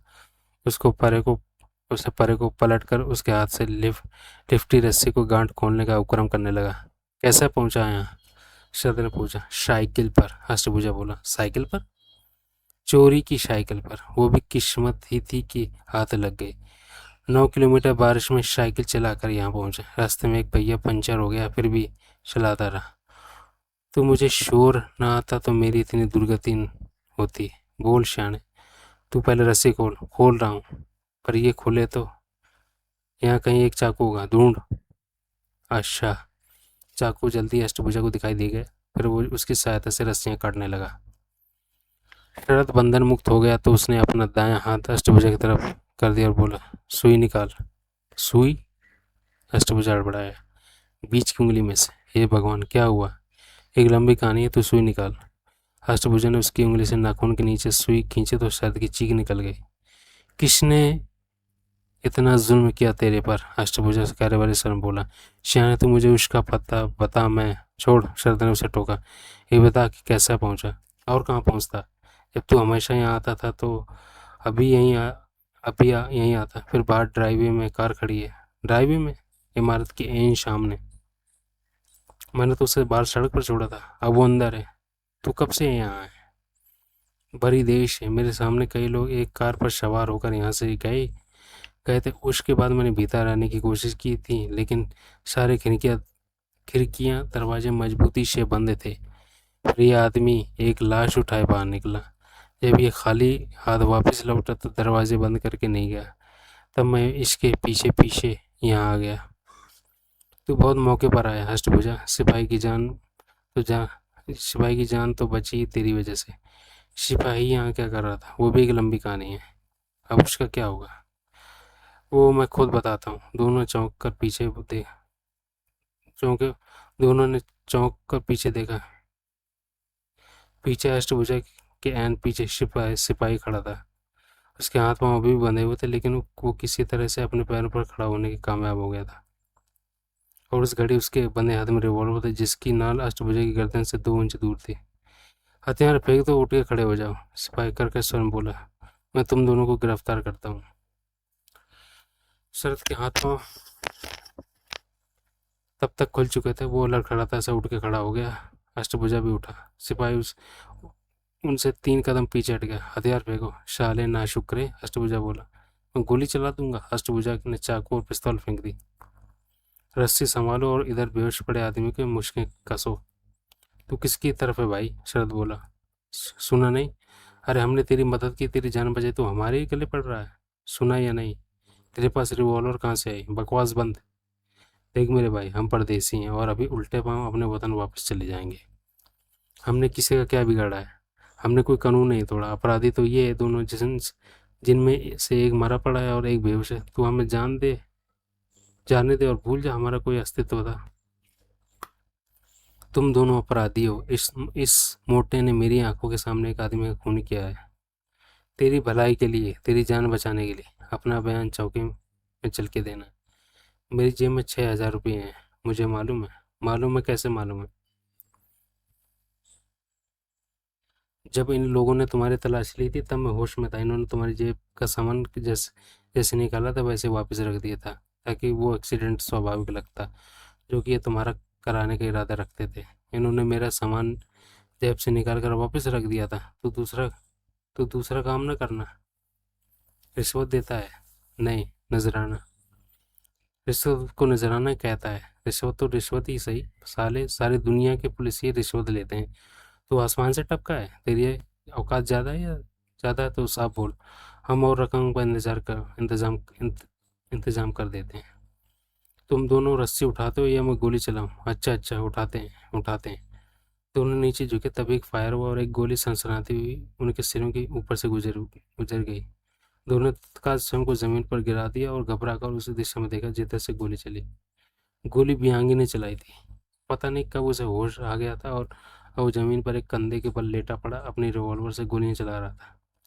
सिपाही ने भी उसकी दिशा में अंधाधुंध फायर करने शुरू कर दिए। दोनों बियांगे रिवॉल्वर उसके पास थी, इसलिए जाहिर तक सिपाही के हाथ भंडारे की रिवॉल्वर लगी थी। फिर जैसे एक एक फायरिंग शुरू हुई वैसे ही एक एक बंद हो गई। जब फायरिंग बंद हुई तो तभी बियांगी मारा पड़ा था और सिपाही की गर्दन अष्टभुजा के हाथ में थी। अष्टभुजा ने उस गर्दन में बैठे तो सिपाही ने रिवॉल्वर, जो कि उस तक तब तक खाली हो चुकी थी, अपने हाथ में निकल जाने दी। शरद जमीन पर पड़ी अष्टभुजा की पिस्तौल उठा ली। अष्टभुजा की गिरफ्त में सिपाही की आंखें बाहर को उबल रही थी। उसके मुंह से गूं गूं की आवाज निकल रही थी। छोड़ दे, शरद बोला। शयाना शयाना बन शयाने, अष्टभुजा बोला। ये सलामत रहा तू शर्ती हमें गिरफ्तार कराएगा। इसके मिजाज का नमूना तो अभी तो देख ही चुका है। ये शूट गया तो हम पकड़ ही जाएंगे। शरद सोच में पड़ गया। अष्टभुजा भी ठीक कह रहा था। बॉर्डर वहां से बहुत दूर था और अभी उन्होंने माया के भाई को भी बचाना था। इसके हाथ पीठ पीछे बांध दे। फिर शरद निर्णायक स्वर में बोला। हम इसे अपने साथ लेके चलेंगे। सामान लादने का क्या फायदा शाने? मैं इसकी अभी गर्दन मरोड़ देता हूँ। खून मेरे सिर होगा। तुझे क्या कहना मान। तू इसे पकड़ के रख। इनके हाथ मैं बांधता हूँ। शरद ने रस्सी उठाई और सिपाही के हाथ उसकी पीठ के पीछे बांध दिए। साथ ले जाने की क्या जरूरत है? अष्टभुजा ने फिर जिद की। इसके पांव भी बांध और इसे यहाँ छोड़ दे। कोई यहाँ पहुंचेगा तो इसे छुड़ा लेगा। नहीं, शरद बोला। इन मारे हुए बदमाशों का कोई जोड़ीदार यहाँ पहुंच गया तो इसे जिंदा नहीं छोड़ेगा, क्योंकि ये बहुत भयानक बातों के गवाह है। और कोई यहाँ आने नहीं वाला, क्योंकि मुझे उम्मीद नहीं कि यहाँ की बातें बाहर सुनी जा सकती होंगी। फिर भी कोई इसका तरफदार यहाँ आ गया तो ये छूट गया तो फिर हमारी शामत आ जाएगी। अष्टभुजा इसे साथ ले जाना ठीक है। साथ ले जाएगा कहाँ? हम इसे सुनसान राह पर कहीं भी ऐसी जगह छोड़ देंगे जहाँ ये घंटों में इसे किसी की आबादी तक पहुँच पाएगा। तू पागल है? शरद ने उत्तर न दिया। उसने सिपाही के मुंह में कपड़ा ठूसा और बाहर की तरफ चलाने लगा। अष्टभुजा एक क्षण हिचकिचाया और फिर वो भी उसके साथ हो लिया। दोनों तहखाने से निकलकर ऊपर पहुंचे, फिर इमारत से बाहर निकल आए। सामने कार खड़ी थी जिसमें वो जाकर सवार हुए। सिपाही को उन्होंने पीछे दोनों सीटों के बीच लुढ़का दिया। फिर अष्टभुजा ड्राइविंग सीट पर जा बैठा और शरद पीछे बैठ गया। उस घड़ी एकाएक उसके ज़हन में एक कोट पतलून, नेपाली टोपी और सख्त चेहरे वाला उस नेपाली का अक्स उभरा जो पता नहीं क्यों उस जबरन उसके पीछे पड़ रहा था। उसकी शिनाख्त करना चाहता था। कौन था वो? कोई सरकारी आदमी? कोई सादे कपड़ों में पुलिस वाला? क्या वो फिर उससे टकरा सकता था? क्या वो अभी भी उसकी तलाश में हो सकता था? कैसे हो सकता था? बारिश फिर होने लगी थी, चांद दिखाई नहीं दे रहा था और उस घड़ी सारा कस्बा मरघट का नज़ारा लग रहा था। अष्टभुजा ने कार बढ़ाई। अष्टभुजा ने कार आगे बढ़ाई। कार कस्बे से बाहर निकल आई और वापस बॉर्डर की दिशा में दौड़ने लगी। शरद ने एक सिगरेट सुलगा लिया। मुझे भी दे, अष्टभुजा रियर व्यू मिरर में से उसे देखता हुआ बोला। शरद ने वह सिगरेट उसे दे दिया और स्वयं मगनाया सिगरेट सुलगा लिया। तुझे हैरानी क्यों नहीं हुई? अष्टभुजा बोला। किस बात की? शरद ने पूछा। मेरे लौट आने की। हुई, शरद बोला। ज्यादा हैरानी उसे किसी और बात की हो रही थी। इस बार अष्टभुजा ने उसके जूतों के पीछे पड़ने की कोशिश नहीं की थी। वो बहुत उत्सुक था उस बात की वजह जानने के लिए, लेकिन उस घड़ी उस विषय पर खामोश रहना ही उचित लग रहा था। पीछे जब तू कार लेके भाग निकला था, अष्टभुजा बोला, तो मैंने अपने पिस्तौल से गोलियां चलाई थी, जानता है? हाँ, लेकिन हवा में।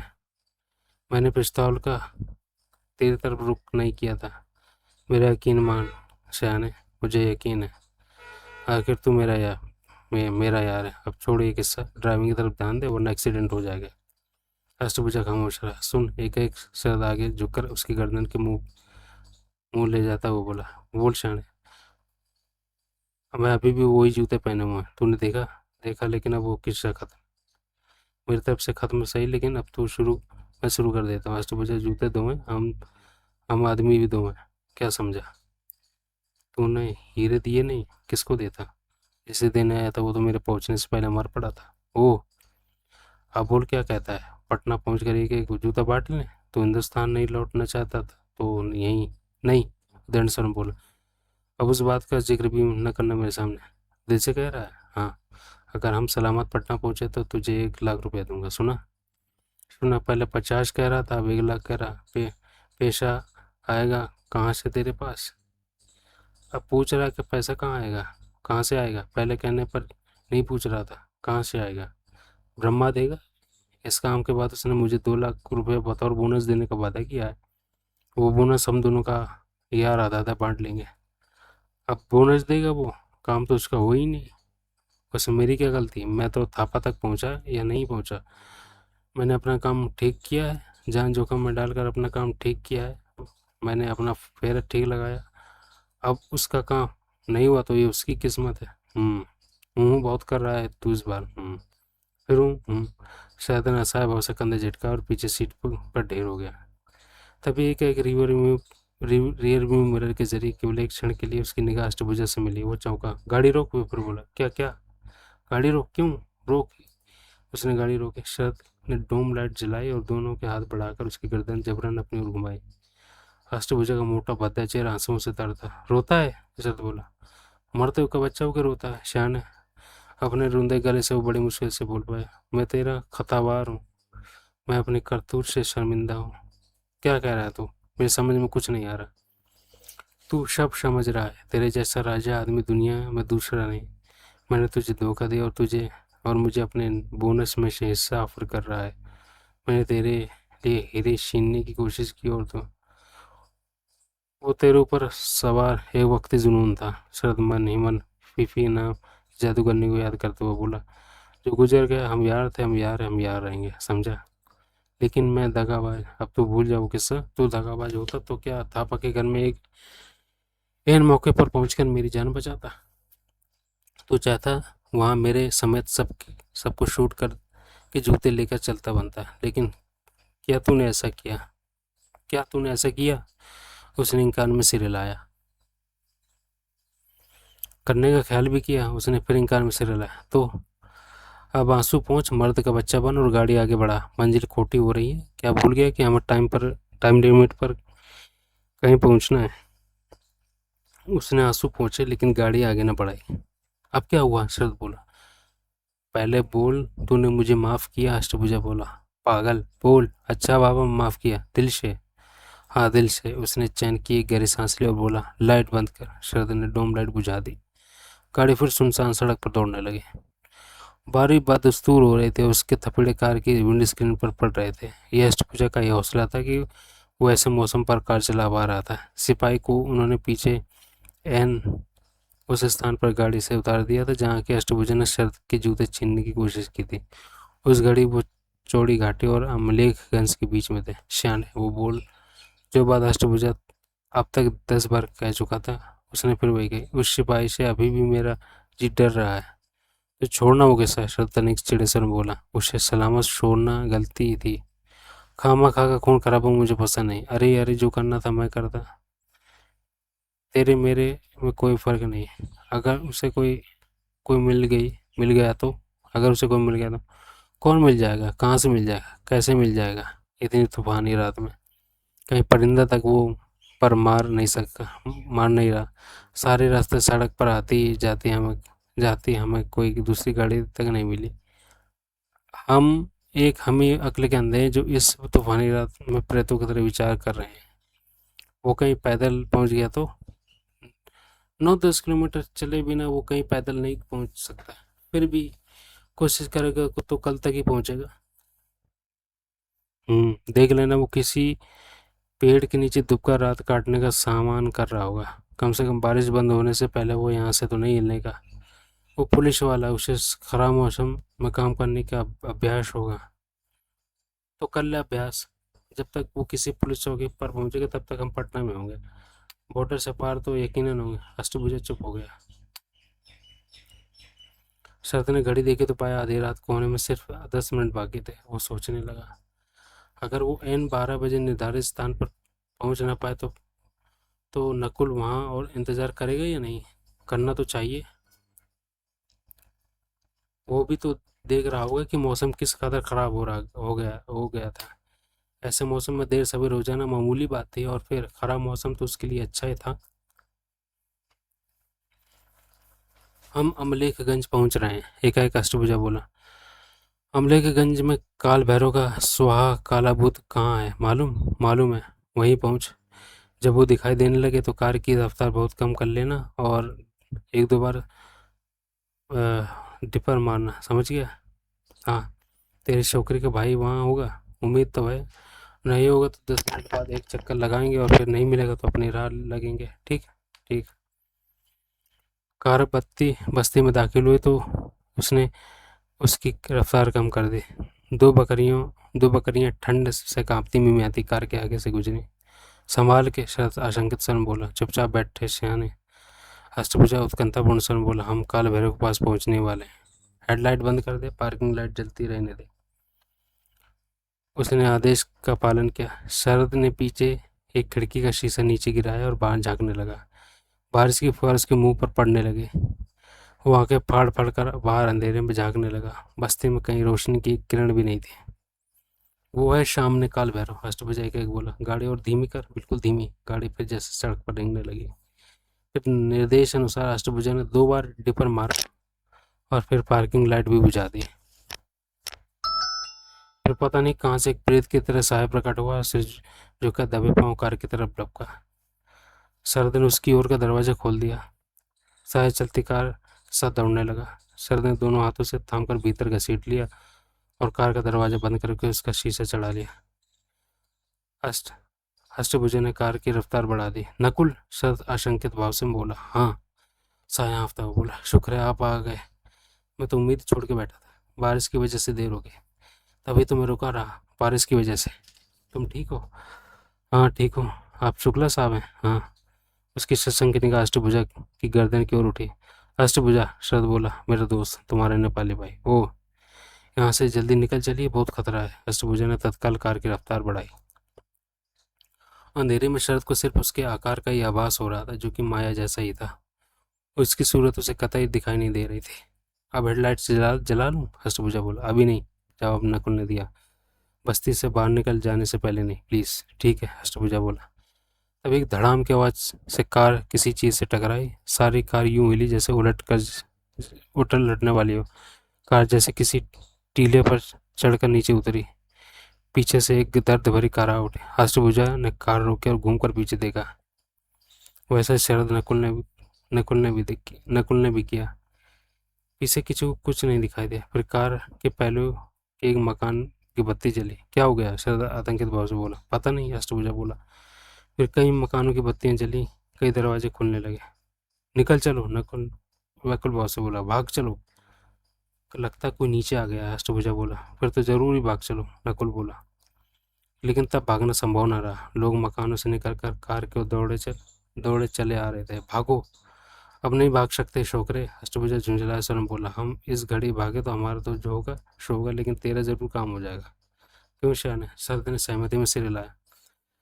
मारे गए, नकुल से लगभग रोता हुआ बोला। खामोश, अष्टभुजा ने अपनी ओर का दरवाजा खोलकर कार से बाहर निकलता हुआ बोला।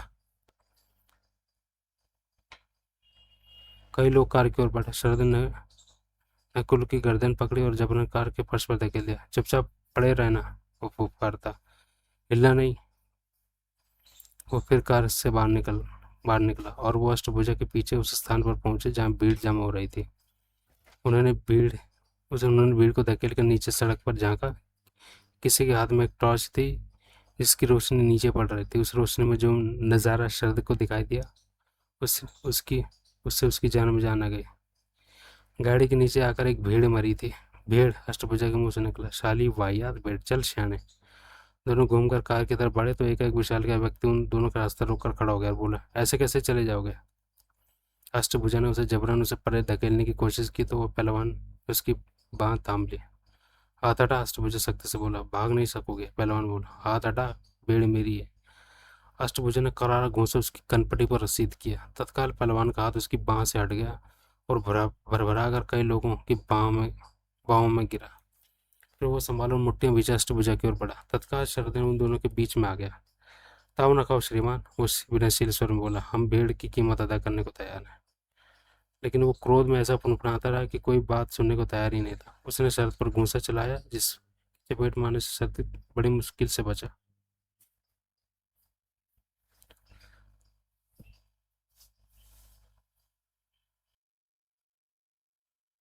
उसने शरद पर घूंसा चलाया, जिसकी चपेट में आने से शरद बड़ी मुश्किल से बचा। शरद ने उसके पेट में एक घूंसा मारा। पहलवान पीड़ा से बिलबिलाता दोहरा हो गया। कई आदमी शरद पर टूट पड़े। नतीजन पलक झपकते मृत भीड़ के पहलू में धराशायी हुआ पड़ा था। अष्टभुजा लोगों को पर धकेलता रहा, उन पर लात घूंसे बरसा रहा था, लेकिन अब तक लोग इतने ज्यादा आ गए थे कि उसकी पेश नहीं चल रही थी। किसी ने शरद की पीठ पर जोरदार ठोकर जमाई, किसी ने झुककर उसके बाल खींचे। शरद ने उठने का उपक्रम किया तो कई लोगों ने उसे वापस धकेल दिया। अष्टभुजा चिल्ला रहा था और नेपाली में कुछ कह रहा था, लेकिन उसे कोई सुनने को तैयार नहीं था। शरद को यकीन नहीं आ रहा था, वो सिर्फ एक भेड़ की वजह से उसका सारा खेल बिगड़ा जा रहा था और उनकी वो फजीयत हो रही थी। कई ठोकरें एक साथ उसके जिस्म में टकराई। तभी वातावरण में एक फायर की आवाज़ गूंजी। तत्काल वहाँ मुकम्मल खामोशी छा गई। तत्काल लोग शरद के धाराशायी शरीर से परे हट गए। शरद सोचने लगा, गोली किसने चलाई? अष्टभुजा ने? लेकिन उसने तो अपनी पिस्तौल शरद को लेकर कार की साइड पॉकेट में डाल दी थी। नकुल ने? और उसके पास रिवॉल्वर थी। उसने गोली चलाकर अपने आप को एक्सपोज कर दिया था, तो अब फिर वो दोनों उसके साथ फांसी पर लटकने वाले थे। मूर्ख छोकरा। अपनी तकदीर को कोसता हुआ शरद उठने का उपक्रम करने लगा। तभी एक शक्तिशाली टॉर्च की रोशनी उसके चेहरे पर टकराई। शरद उंकड़ू सा टिटका रह गया। फिर अष्टभुजा उसके करीब पहुंचा और उसकी शक्तिशाली बाह ने उसे सहारा देकर उसके पैरों पर खड़ा किया। तब शरद को व्यक्ति दिखाई दिया जिसके हाथ में थामी टॉर्च उसके चेहरे पर पड़ रही थी। वो एक पुलिस सब इंस्पेक्टर था जिसके हाथ में धुआं उगलती रिवॉल्वर थी। शरद की उससे निगाह मिली तो वो मुस्कुराया। क्या हुआ श्रीमंत? वो बोला।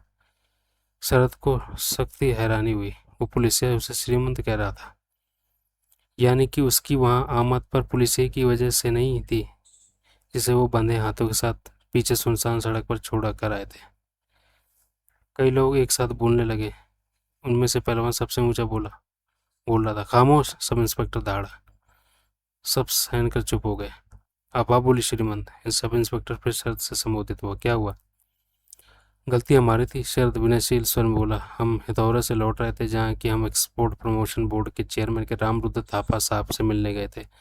यहाँ से गुजर रहे थे कि एकाएक ये भीड़ कार के सामने आ गई। बारिश का हाल आप देख ही रहे हैं। मेरे ड्राइवर को एकाएक यूं सड़क पर आन टप की भीड़ दिखाई न दी। नतीजतन भीड़ कार की चपेट में आ गई। मुझे आपकी असुविधा पर खेद है, सब इंस्पेक्टर बोला। गलती भीड़ के मालिक किया। हमें अपना जानवर सड़क पर नहीं छोड़ना चाहिए था। लेकिन साहब, पहलवान ने तत्काल प्रतिवाद किया, भीड़ तो खामोश। मेरे आगे जुबान चलाए तो मैं जेल में डाल दूंगा। तुम साले अनपढ़ गंवार हमेशा अनपढ़ ही गंवार रहोगे। तुम्ही लोगों की वजह से देश की तरक्की नहीं कर पा रहा है। बाहर से मेहमान आते हैं, तुम लोग उनके काम आने की जगह उन पर दुश्वारियां पैदा करते हो। उनकी कीमत कारों से आगे अपनी भेड़ देते हो, फिर उनसे दुर्व्यवहार करते हो। चलो माफ़ी मांगो साहब से। उसकी कोई ज़रूरत नहीं, शरद जल्दी से बोला। देखिए साहब की उदारता, कमीनों कोई सबक सीखो। मैं भेड़ की कीमत अदा करने को तैयार हूँ। उसकी कोई ज़रूरत नहीं, गलती आपकी नहीं, गलती भेड़ के मालिक की है। उल्टे से अपनी लापरवाही की खमियाजा भुगतना चाहिए। फिर भी कोई ज़रूरत नहीं। फिर वो भीड़ की घुमा चेतावनी भरे स्वर में बोला, कान खोल कर सुन लो सब। राजमार्ग पर किसी की भेड़ बकरी या कोई जानवर विचरता दिखाई दिया तो एक्सीडेंट हो ना हो, जानवर के मालिक को जेल में दिया जाएगा। सुन लिया सबने? कई लोगों के सिर सहमति में हिले, कईयों ने बताते हुए हमें भरी। इन लोगों ने आपके साथ बदसलूकी की? सब इंस्पेक्टर फिर शरद की ओर घूमा। आपकी निशानदेही पर मैं उन कमीनों को गिरफ्तार कर सकता हूँ जिन्होंने आप पर हाथ उठाने की जरूरत की थी। कई चेहरों पर भय के भाव उभरे। वो सहमे और शरद की तरफ देखने लगे। नहीं, ज़रूरत नहीं, शरद बोला, मुझे कुछ नहीं चाहिए। लोगों ने चैन की सांस ली।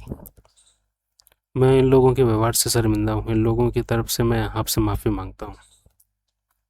नेवर माइंड, मुझे थापा साहब के काम से फ़ौरन बीरगंज पहुँचना है। ज़रूर ज़रूर। फिर वो भीड़ को संबोधित हुआ, चलो अपने अपने अब घर। भीड़ छटने लगे। सब इंस्पेक्टर ने रिवॉल्वर होल्स्टर में डाली और शरद का बाँह पकड़कर उसे कार की ओर ले चला। आप तकलीफ न कीजिए, शरद बोला, हम पहुंच जाएंगे कार तक। अजी तकलीफ कैसी? सब इंस्पेक्टर चिकने चुपड़े स्वर में बोला, आप हमारे मेहमान हैं, मेहमानों के लिए कहीं कोई तकलीफ होती है? सब इंस्पेक्टर को पीछे छोड़ता न पका अष्टभुजा लपक कर कार के करीब पहुंचा। उसने कार का अगला दरवाजा खोला और वहां पड़ी अपनी बरसाती उठाकर पीछे सीट के बीच में पड़े नकुल के ऊपर डाल दी। फिर वो फुर्ती से ड्राइविंग सीट पर जा बैठा। उसने कार का इंजन चालू कर दिया और हेडलाइट जला दी। सब इंस्पेक्टर कार के करीब पहुंचकर उसके लिए कार का पीछे दरवाज़ा खोलने का उपक्रम किया तो शरद ने जल्दी बोला, मैं आगे ड्राइवर के साथ बैठूंगा। इस बार हम दोनों सड़क पर निगाह रखेंगे ताकि दोबारा ऐसा हादसा ना हो। ज़रूर। शरद लपक कर आगे अष्टभुजा के साथ सवार हो गया। बारिश भी लगता है ज़रूर रुकने वाली, सब इंस्पेक्टर बोला। Happy journey sir, thank you. Ashtabhuja ने कार आगे बढ़ा दी। 2 मिनट में कार बस्ती से बाहर निकल आई। शरद ने शांति की एक मील लंबी सांस ली और नकुल से बोला, अब उठ के सीट पर बैठ जाओ। नकुल सीट पर बैठ गया। भला टल के वो बोला, हाँ। शरद फिर अष्टभुजा से संबोधित हुआ, अब तो गाड़ी धीरे चला, तू तो उड़ा रहा है कार को। थोड़ी देर चुप कर जाने। अष्टभुजा दांत भींचते बोला, मुझे यकीन आ जाने थे कि भला वाकई टल गई है, लेकिन तूने देखा था कि वहाँ 2 पुलिस वाले और भी थे जो एक भीड़ के पीछे शिविर दूर दूर से नजरा कर रहे थे। नहीं थे ऐसे पुलिस वाले वहाँ? हाँ जाने, ऐसा नहीं होता कि एक पुलिस वाला भड़की हुई भीड़ पर से 2-4 हो रहा हो और उसके 2 बिरादरी के भाई दूर खड़े होकर तमाशा देख रहे हो। नहीं, मेरे को तो कुछ दाल में काला दिखाई दे रहा है। ऐसे तूफानी मौसम में अंधेरा तो कोई 1 नहीं 2 नहीं 3-3 पुलिस वाले वहाँ क्या कर रहे थे? वो मेरी तलाश में होंगे, नकुल जल्दी से बोला। कोई कुछ न बोला। शरद ने सिगरेट का पैकेट निकाल कर नकुल की तरफ बढ़ाया। नकुल ने इनकार में सिर हिला दिया। फिर जब अष्टभुजा ने भी सिगरेट लेने से मना कर दिया तो शरद अपने लिए एक सिगरेट सुलगाने लगा। तब माचिस की रोशनी में पहली बार उसे नकुल की सूरत दिखाई दी। उसने महसूस किया लड़की की सूरत उसकी जुड़वा बहन से कोई खास नहीं मिलती थी, लेकिन वो जेल के माहौल का और उसकी बढ़ी हुई दाढ़ी का भी असर हो सकता था। उम्र और कद काट में अलबत्ता वो माया जैसा ही था। शाने, अष्टभुजा यूं बोला रहा था जैसे अपने आप से सवाल कर रहा हो, पुलिस वाले ने तेरी बाबत कोई सवाल क्यों न किया? उसने तेरे से अपनी शिनाख्त करवाने के लिए क्यों न कहा? अब छोड़िए किस्सा, शरद तिक्त स्वर में बोला। किस्सा तो शूट ही गया है, लेकिन कहीं दाल में काला है ज़रूरी। इतनी आसानी से कहीं ऐसी बला टलती है? अभी टल कहाँ गई है बला? बला टली तब मानेगी जब किसी बखेड़े बगैर किसी के बखेड़े पर बॉर्डर पार कर लेंगे। अष्टभुजा खामोश हो गया। मेरी बहन कैसी है? नकुल धीरे से बोला। ठीक है, रक्सौल में तेरा इंतजार कर रही है। रक्सौल में? पटना में नहीं? नहीं। वो एक क्षण खामोश रहा, फिर बोला, बॉर्डर हम ऐसे ही पार करेंगे? पागल हुआ है? बॉर्डर आने से पहले तुझे कार की डिक्की में बंद होना होगा। नकुल के शरीर में स्पष्टता जोर के झुरझुरे ली। डरता है? शरद बोला। अगर डिक्की की तलाशी हुई तो? नकुल बोला। आज तक तो हुई नहीं, इस बार हो गई तो तेरी किस्मत। वो हमारी किस्मत? उसके शरीर में फिर झुरझुरी दौड़ी। हमारी कोशिश में तो कोई कमी नहीं है। जो हमें सूझ रहा है वो हम कर रहे हैं तेरे लिए। तुझे कोई बेहतर तरकीब सूझ रही है तो तू बोल दे। नहीं नहीं, आप ही बेहतर जानते हैं इस बाबत। समझ नहीं आ रहा कि मैं आपका शुक्रिया कैसे करूं, आप जो मेरे लिए इतना खतरा उठा रहे हैं। तेरे लिए नहीं, शरद चिड़चिड़े स्वर में बोला, तेरी बहन के लिए। नकुल सक पका कर चुप हो गया। कार बल खाते अंधेरी सड़क पर दौड़ दी रही। कार बीरीगंज की नेपाल कस्टम चौक पोस्ट की तरफ बढ़ रही थी। बीरगंज में दाखिल होने से काफ़ी पहले उन्होंने नकुल को कार की डिक्की में बंद कर दिया था। उन्होंने अपनी बरसातियाँ उतार दी थी और कपड़े झाड़ पोंछ कर दुरुस्त कर लिए थे। बारिश उस घड़ी बंद थी। अगर तलाशी हो गई तो? अष्टभुजा धीरे से बोला। तो जेल में होंगे और क्या? सर चिड़चिड़े स्वर में बोला। तो खुद गवाह कि आज तक कभी डिक्की की तलाशी नहीं हुई, फिर खामखा डर रहा है। शाने उस छोकरी की बात नहीं कर रहा तो क्या और बात कर तो और क्या बात कर रहा है? तू अभी वही जूते पहने हुए है? शायद सब शक पकाया। नकुल के चक्कर में जूतों की तरफ से तो उसकी तवज्जो ही हट गई थी। ऐसा पहली बार हो रहा था कि नेपाल से वापसी पर उसके पास हीरे थे और अष्टभुजा का इशारा उसके तथ्य की ओर था। जब शरद खोखले स्वर में बोला, जाती बार उनके लिए तलाशी नहीं हुई तो आती बार क्यों होगी?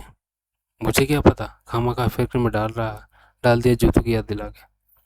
अष्टभुजा खामोश रहा। उस घड़ी वो खुद बहुत फिक्रमंद दिखाई दे रहा था।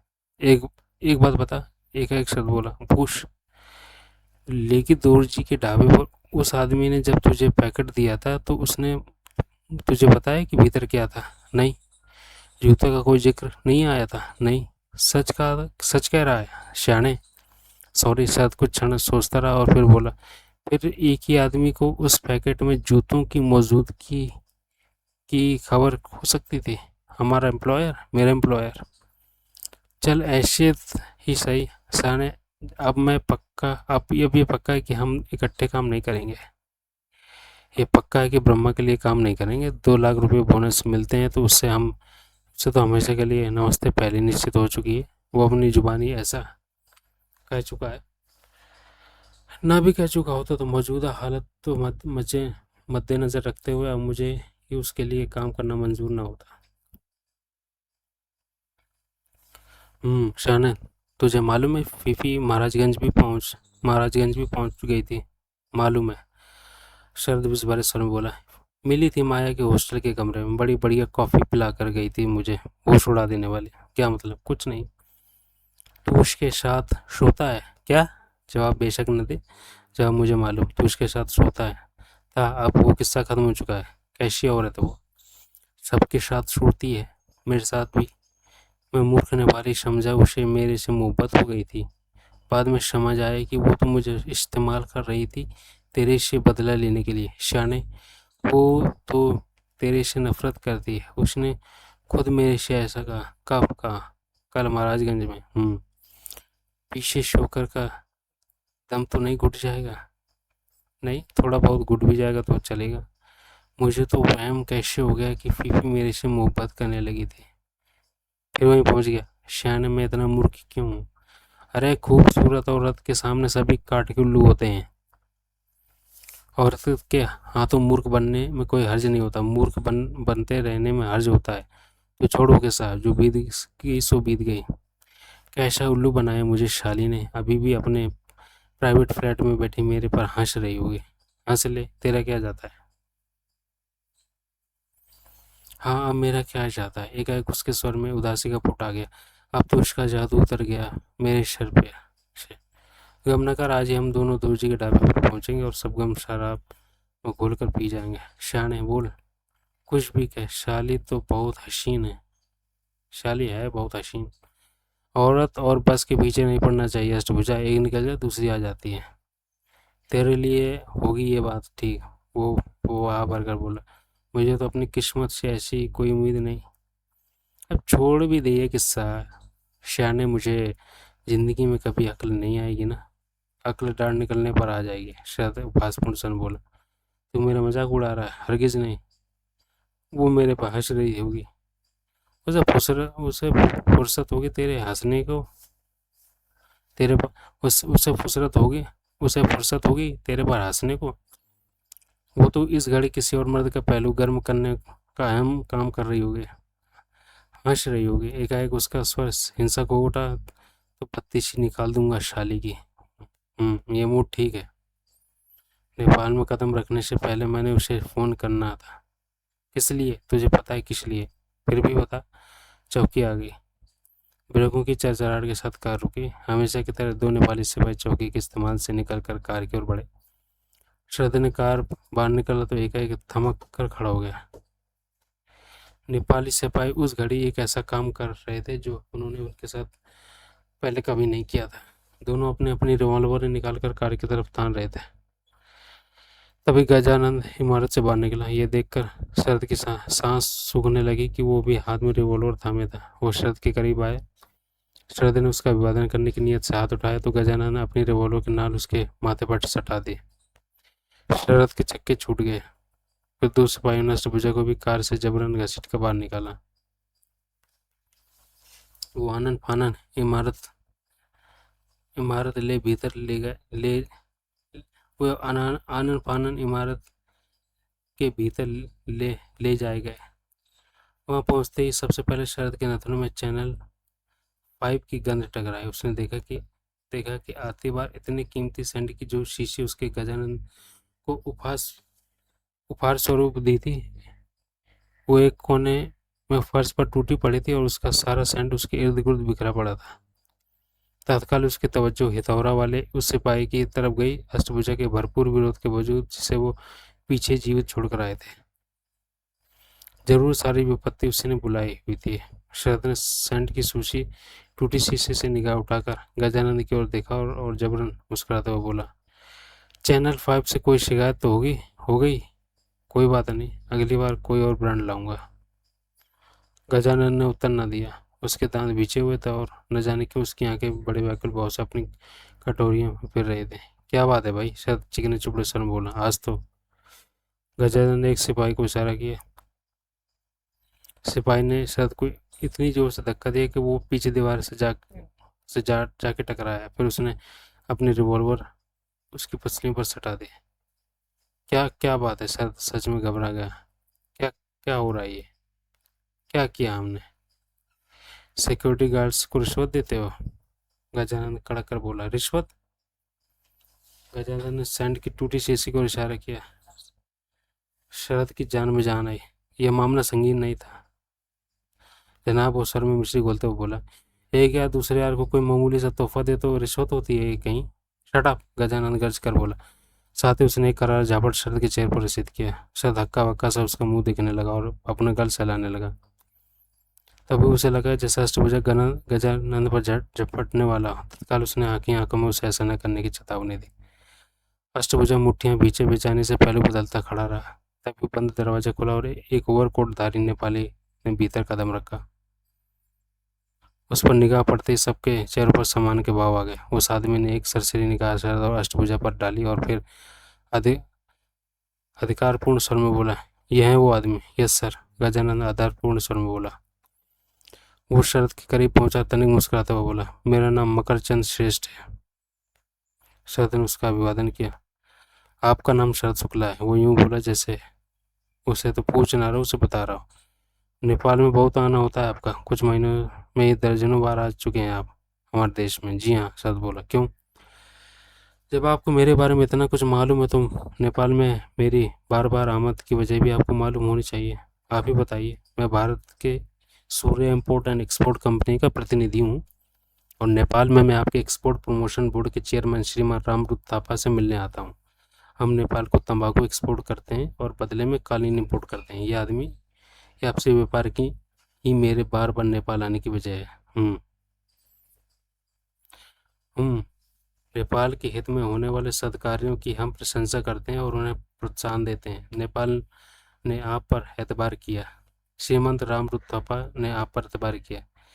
इसी एतबार के तहत आप निर्विघ्न ने फिर नेपाल पर लगा, फिर भी आपने इस बार एतबार का बेजा इस्तेमाल किया।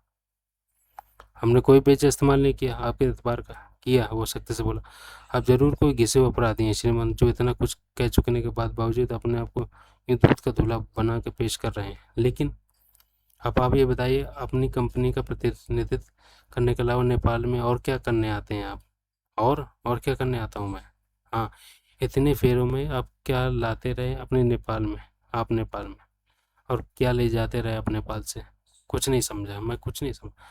आप सब कुछ समझ रहे हैं, मैं वाकई कुछ नहीं समझा। आप समझते हैं कि ये रवैया अख्तियार करने से आपकी जान बख्शी हो जाएगी।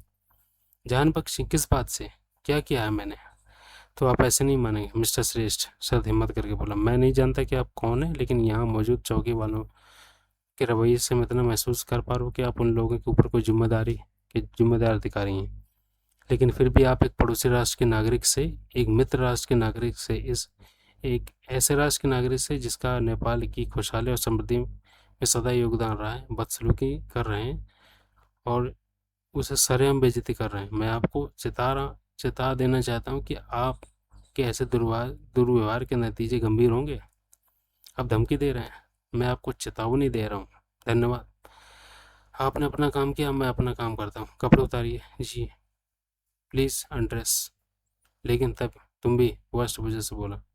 लेकिन अब मैं आपको चेतावनी दे रहा हूँ श्रीमंत, मेरी आज्ञा का उल्लंघन करने का नतीजा गंभीर होगा। आप कपड़े खुद उतारेंगे या वो आपके जिस्म से नोच कर अलग किए जाएं? एक सेकंड में फैसला कीजिए। शरद ने अष्टभुजा को इशारा किया। दोनों चुपचाप कपड़े उतारने लगे। अंडरवियर भी, श्रेष्ठ बोले। जी अंडरवियर भी। दोनों ने आदेश का पालन किया। फिर दोनों के तन से उतरे एक एक कपड़े का बड़ा बारीक मुआयना होने लगा। फिर उनके नग्न जिस्मों का भी वैसा मुआयना हुआ जैसे जेल के कैदियों का होता है। कुछ बरामद न हुआ। श्रेष्ठ के चेहरे पर निराशा के भाव आए। अब हम कपड़े पहन सकते हैं? शरद व्यंग्यपूर्ण स्वर में बोला।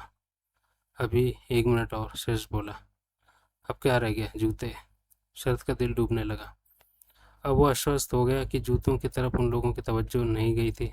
तब एक कि वो गाज गिरी थी। जूते? वो सूखते गले से बोला। जल्दी। लेकिन जूते? टालम टोल का कोई फायदा नहीं होगा श्रीमंत। उसने जूते उतार दिए। अष्टभुजा ने भी जूते उतारे। सबसे पहले अष्टभुजा के जूतों का मुआयना हुआ। नतीजा कुछ न निकला। फिर शरद के जूतों की तरफ श्रेष्ठ ने खुद तवज्जो दी। उसने जूते मेज पर अगल बगल रख दिए। उन्हें उलटता पलटता हुआ बोला, लगता है जिस चीज़ की हमें तलाश है उसे आप पहले ठिकाने लग चुके हैं। लेकिन इस बात से आपको ज़्यादा खुशी नहीं होना चाहिए, क्योंकि आपके जूतों में अगर कुछ छुपाने लायक कोई खाली जगह भी हुई तो आप संदेह के आधार पर जेल में होंगे। आपको जेल में बंद करके हम उन तमाम लोगों से पूछताछ करेंगे जिनसे आप फेरे में आपने संपर्क किया था। उस दौरान जेल से भी आप निरंतर पूछताछ जारी रहेगी, आपसे भी और आपके ड्राइवर से भी। हमने क्या किया है, यानी जो कुछ किया है आपने किया है। मेरा ये मतलब नहीं था। तो क्या मतलब था? हमने कुछ नहीं किया। इरादा क्या करने का था? शरद ने जवाब न दिया। उसने असहाय भाव से कंधे झटकाए।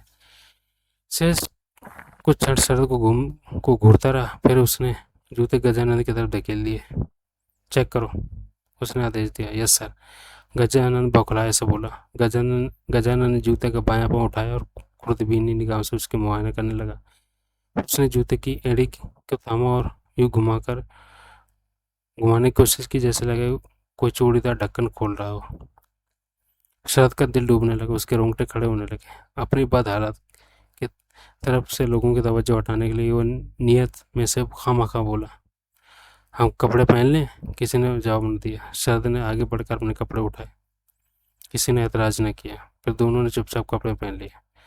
गजानन तब शरद के दूसरे जूते का मुआयना कर रहा था। क्या मिला? श्रेष्ठ उतावले स्वर में बोला। कुछ नहीं, गजानन आतंकित भाव से बोला। लेकिन क्या? ऐसा नहीं हो सकता। कैसा नहीं हो सकता? इन जूतों में कुछ न मिले तो ऐसा करो श्रेष्ठ, व्यंगपूर्ण शर्म बोला, जूतों को उबाल कर इनकी लुगदी बना लो, फिर इनमें से जो कुछ होगा अपने आप सामने आ जाएगा। मैं ऐसा ही करूँगा। क्या? मेरा मतलब है ऐसा ऐसा ही कुछ। फिर उसने मेज पर एक दराज में से एक चाकू बरामद किया। फिर उसने सर के दोनों जूतों पर यूं चाकू बरसाने शुरू किए जैसे कसाई गोश्त का कीमा बना रहा हो। 2 मिनट में जूते की धज्जियां की सूरत में मेज पर बिखरे पड़े थे। कुछ बरामद न हुआ। शरद की समझ में नहीं आ रहा था कि उस स्थिति पर वो हैरान न होता या ठास लगाए। कहाँ गए हीरे? क्या थापा के घर में उसकी बेहोशी के दौरान किसी ने निकाल लिए? श्रीमान श्रेष्ठ जी, फिर वो बड़े अधिकारपूर्ण स्वर में बोला, मुझे अफसोस है कि मेरे जूतों का ये हाल इस पगलाए हुए सब इंस्पेक्टर ने आपके सामने, अपने आला अफसर के सामने किया। अब साहब मुझे ये बताइए कि इतनी रात के जूतों का दूसरा जोड़ा मुझे कहाँ से मिलेगा? 2 जोड़े। अब अष्टभुजा भी दिलेरी से बोला, क्योंकि अभी तो ऐसा हाल मेरे जूतों का भी वो करेगा। किसी ने कोई जवाब न दिया, लेकिन गजानन ने अष्टभुजा के जूतों का वैसा हाल न किया। उसने चाकू दराज में फेंका और फिर निहायत ससरी तौर पर अष्टभुजा के जूतों का मुआयना किया। फिर उसने जूतों पर एक हाथ मारा तो दोनों मेज पर से उछलकर अष्टभुजा के पैरों पर करीब जाकर पड़े। अष्टभुजा चुपचाप जूते पहनने लगा। आपने मेरे सवाल का जवाब नहीं दिया, शरद बोला।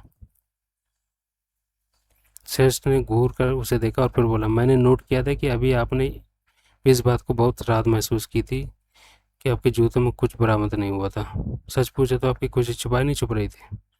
ऐसी कोई बात नहीं, शरद लापरवाही से बोला, लेकिन अभी तलाशी मुकम्मल नहीं हुई है। अभी बाहर खड़ी आपकी कार की तलाशी होना बाकी है, और मैं आपको यकीन दिलाता हूँ कार की तलाशी भी ऐसी होगी जैसी जूतों की हुई है। शरद का दिल फिर डूबने लगा। नतीजा भी वैसे ही निकलेगा, प्रत्यक्षता वो बोला, जैसा जूतों की तलाशी से निकला है। देखेंगे।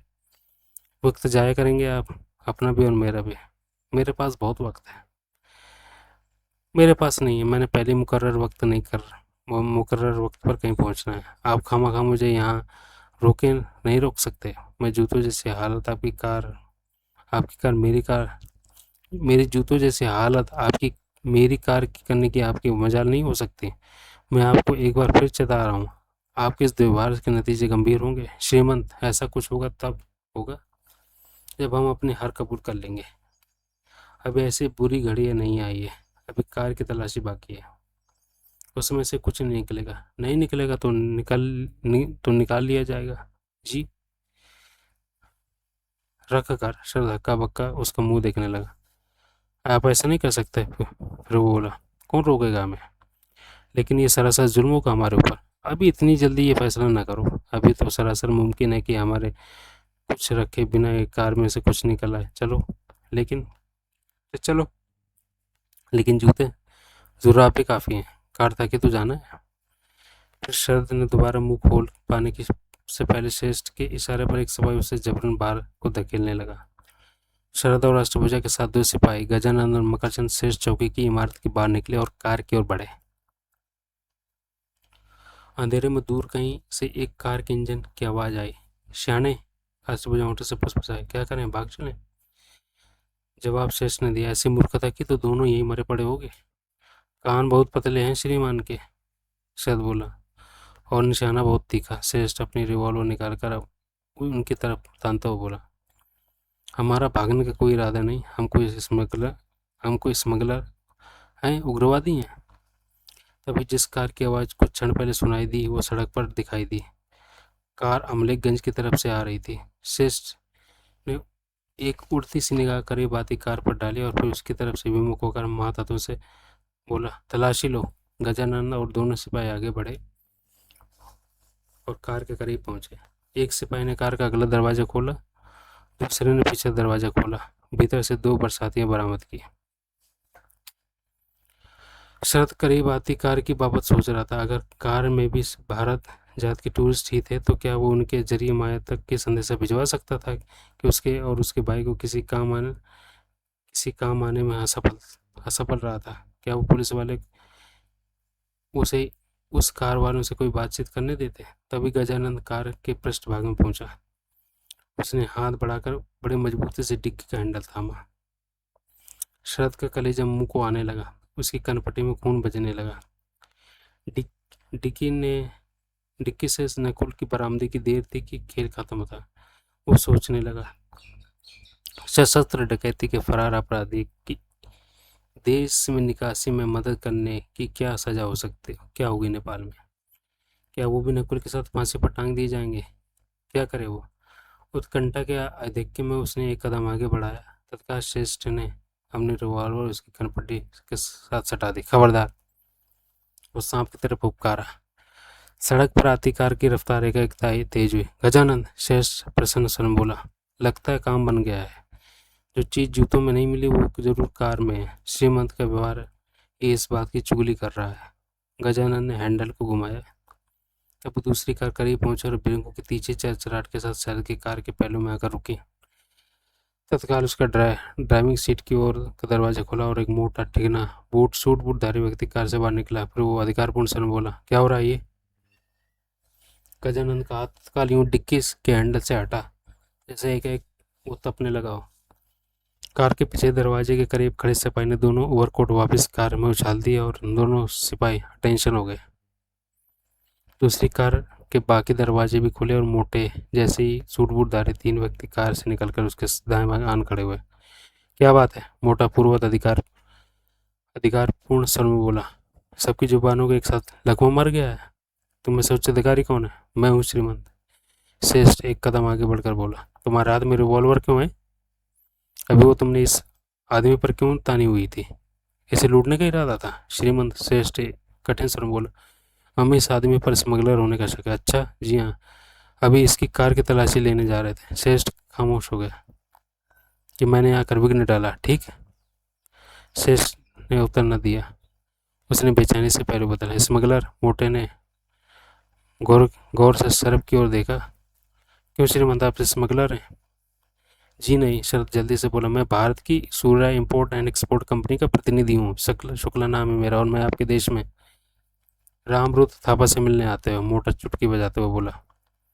फिर उसने यूं गर्व से उसके अपने साथियों की तरफ देखा जैसे अपनी अच्छी याददाश्त के प्रदर्शन पर वो उनसे कोई शाबाशी चाहता हो। शरद शरद शुक्ला पूरा नाम है ना आपका? जी हाँ। यानी कि अपनी कंपनी के व्यापार के साथ साथ अपनी स्मगलिंग को प्राइवेट कारोबार भी चलाते हैं आप?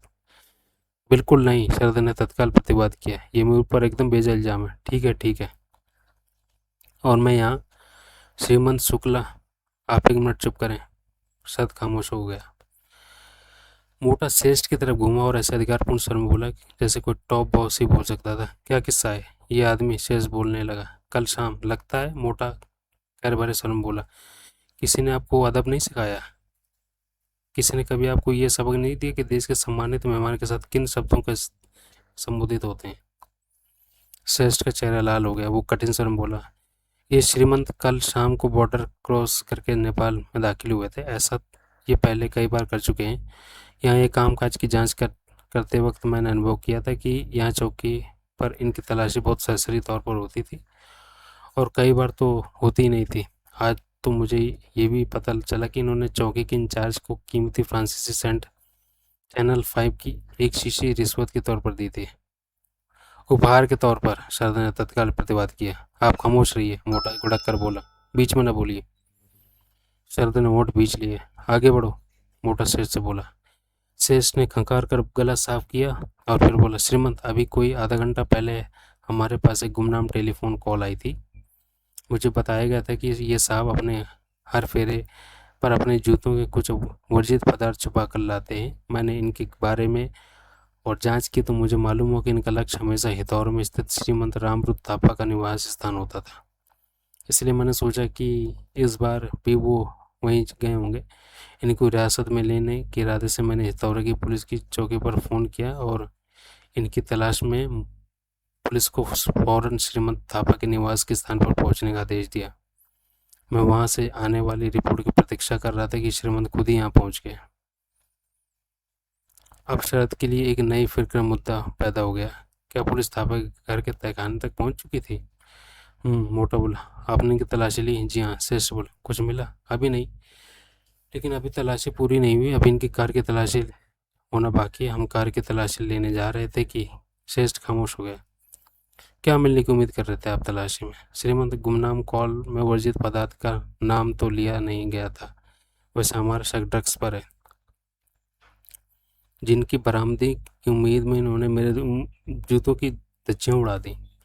शरद फिर बोल पड़ा, इन्होंने कितनी ही देर हमें नंगे पांव नंगे बदन खड़े रहने पर मजबूर किया ताकि हमें निमोनिया हो जाता। आप देख रहे हैं कि आपके श्रीमंत श्रेष्ठ की मेहरबानी से मैं अभी नंगे पाँव हूँ। मुझे हैरानी किस सिरफिरे की गुमनाम फ़ोन कॉल को इन्होंने इतनी अहमियत दी, हमारे साथ इतना दुर्व्यवहार किया। मैं आपसे पूछता हूँ कि एक दिन मैं आपको एक गुमनाम फ़ोन करके ये बताऊँ कि आपके श्रीमंत मकरचंद से विदेशी सिपाही हैं, तो क्या आप इनके खिलाफ वैसी ही शत्रुता पूर्ण कार्रवाई करेंगे जैसे कि इन्होंने हमारे साथ की? जवाब दो श्रीमंत श्रेष्ठ। श्रेष्ठ ने जवाब देते न बना, उसने केवल जोर से थूक निकली। वैसे मैं आपका शुक्रगुजार हूँ, फिर श्रद्धा स्वरम बोला, कि आपने ऐन मौके पर पहुंचकर हमें कहीं ज़्यादा फजीयत से बचा लिया, वरना ये तो अभी पता नहीं क्या क्या पैतरे बदलते हैं, क्या क्या करतब दिखाते हैं। मोटे ने बड़ी हमदर्दी के साथ सहमति में गर्दन हिलाई। अब हम जा सकते हैं? मोटे ने फिर सहमति में गर्दन हिलाई। चल भाई, शरद अष्टभुजा से बोले। अष्टभुजा तत्काल कार में जा बैठा, उसका इंजन चालू करने लगा। फिर मोटे ने शरद की तरफ हाथ बढ़ाया, जो कि शरद ने झिझकते हुए थाम लिया। मैं अपने पुलिस के व्यवहार से शर्मिंदा हूँ, मोटा बोला, लेकिन क्या किया जाए, एक आध काली भेड़ हर महकमे में होती है। मैं समझता हूँ, धन्यवाद। आपका नेपाल में सदा स्वागत है। ऐसा कि जैसा अब हुआ? हरगिज़ नहीं। फिर तो बहुत बहुत धन्यवाद, मुझे इजाज़त है। मोटे ने सहमति में सिर हिलाया और हुक्म दनादन दंदनाया, बैरियर उठाओ। शेष खुद दौड़कर बैरियर उठाने लगा। प्रणाम, मोटा बोला। प्रणाम, शरद बत्ती से निकालते हुए बोला। तभी चौकी की इमारत में टेलीफोन की घंटी बजने लगी। शरद लपक कर कार में सवार हो गया। बैरियर का पुल धीरे धीरे उठने लगा। जल्दी चल, शरदस्त भाव से बोला। भीतर बजती फोन की घंटी उसके कानों में खतरे की घंटी की तरह बज रही थी। श्रेष्ठ कार के समीप पहुंचा और नीचे झुककर खिड़की के रास्ते शरद को देखने लगा। भीतर घंटी निरंतर बज रही थी। श्रेष्ठ के अभी कुछ कहने के लिए मुंह खोला ही था कि मोटे की फटकार भरी आवाज वातावरण में गूंजी। लगता है जिम्मेदारी से ड्यूटी बजाना आपको किसी ने नहीं सिखाया। भीतर फोन की बजती घंटी आपके लिए गुहार कर रही है और आप अभी इन लोगों के साथ वक्त ज़ाया कर रहे हैं। तभी कार एक झटके के साथ आगे बढ़ी। श्रेष्ठ हड़बड़ा कर सीधा हुआ। श्रेष्ठ, फोन जल्दी जल्दी, शरद बोला, और तेज चला। तो फोन हितौरा से हुआ तो हम मारे जाएंगे। क्या हुआ? अष्टभुजा बोला। किसी ने दगा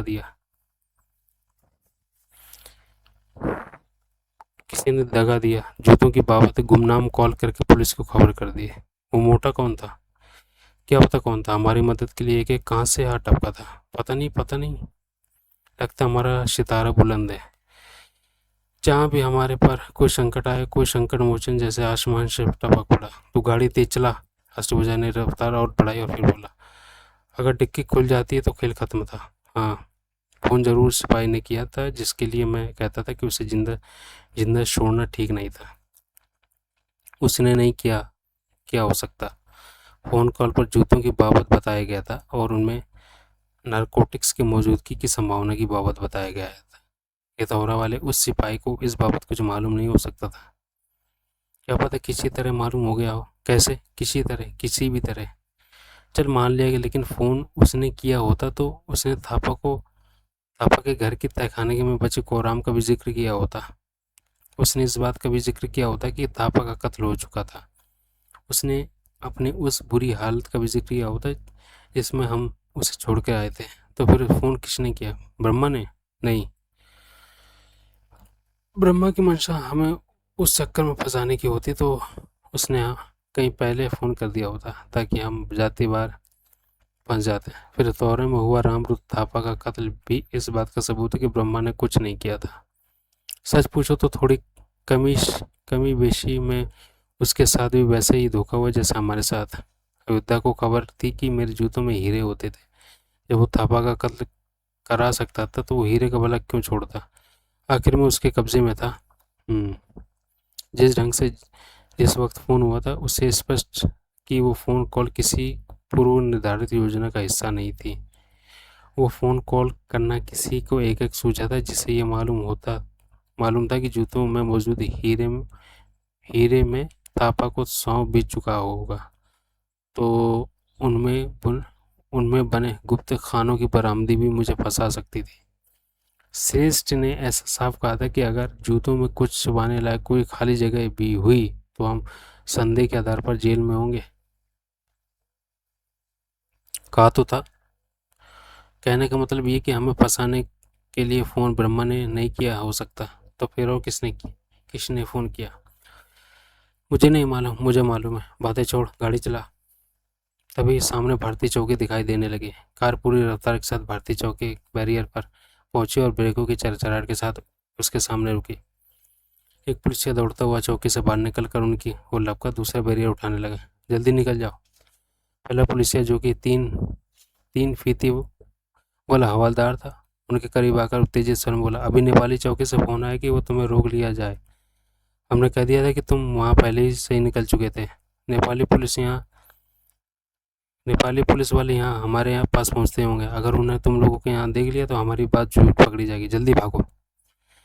बैरियर के उठते अष्टभुजा वहाँ से कार यूं दौड़ाई जैसे तोप का गोला छूटा हो। शुक्र है।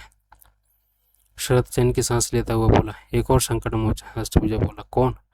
वो हवालदार जिसने हमें रोक कर रखने की जगह फटाफट निकल जाने दिया, जानबूझते निकल जाने दिया। शाने, इतनी जालिम दुनिया एक कितनी व्यवहार क्यों हो गई है?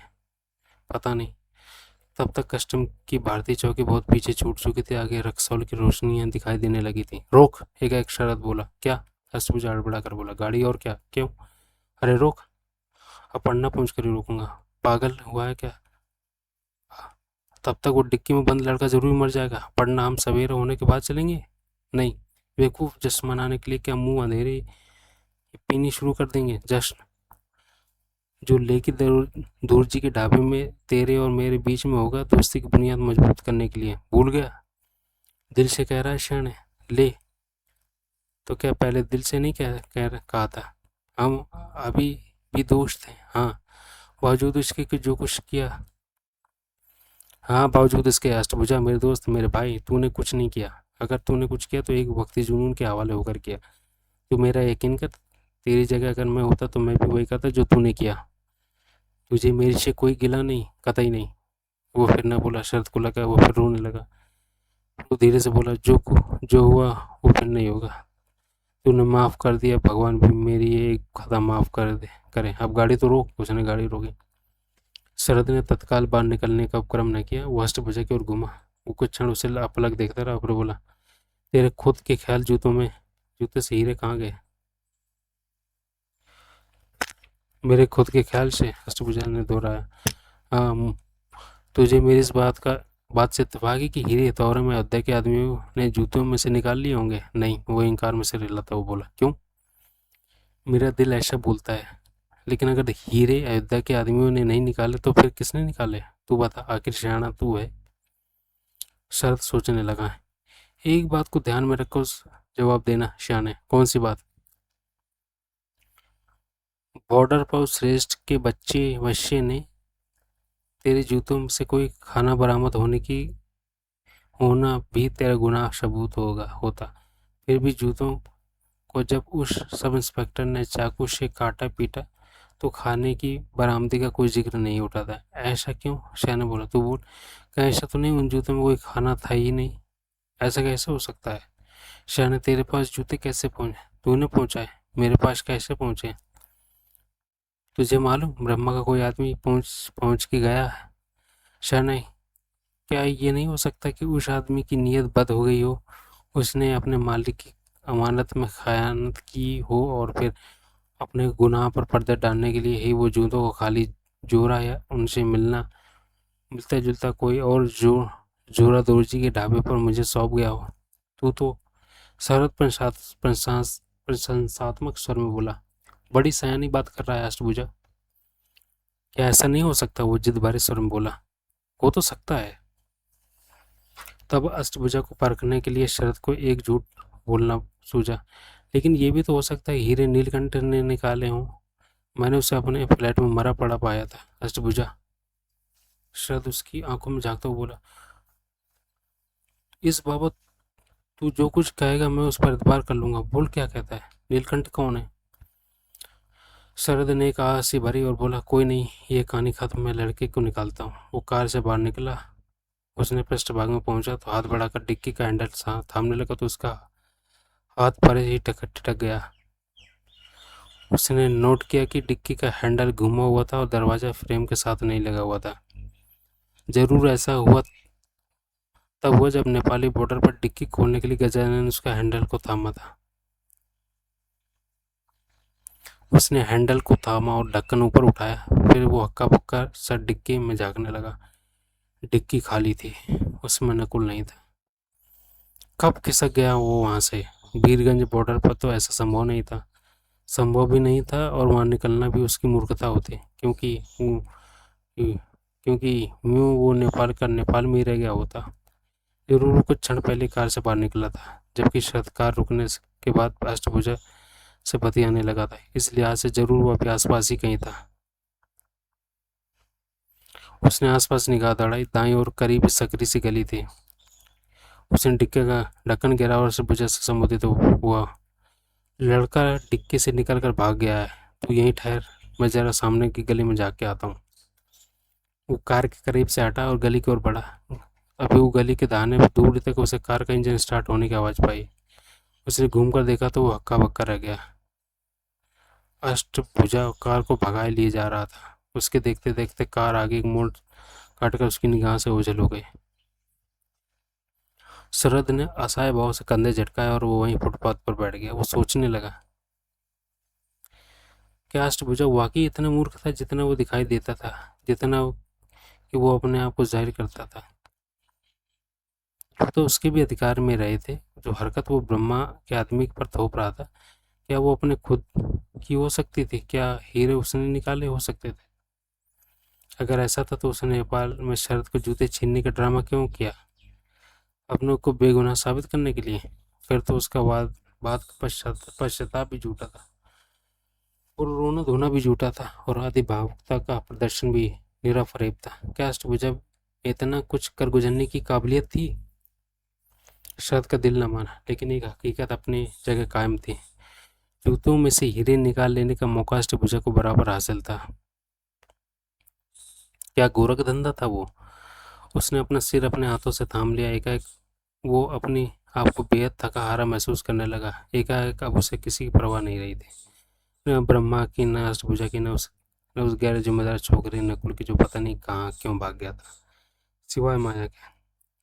माया के पहलू में पनाह पाने को उस घड़ी तरस रहा था। 295।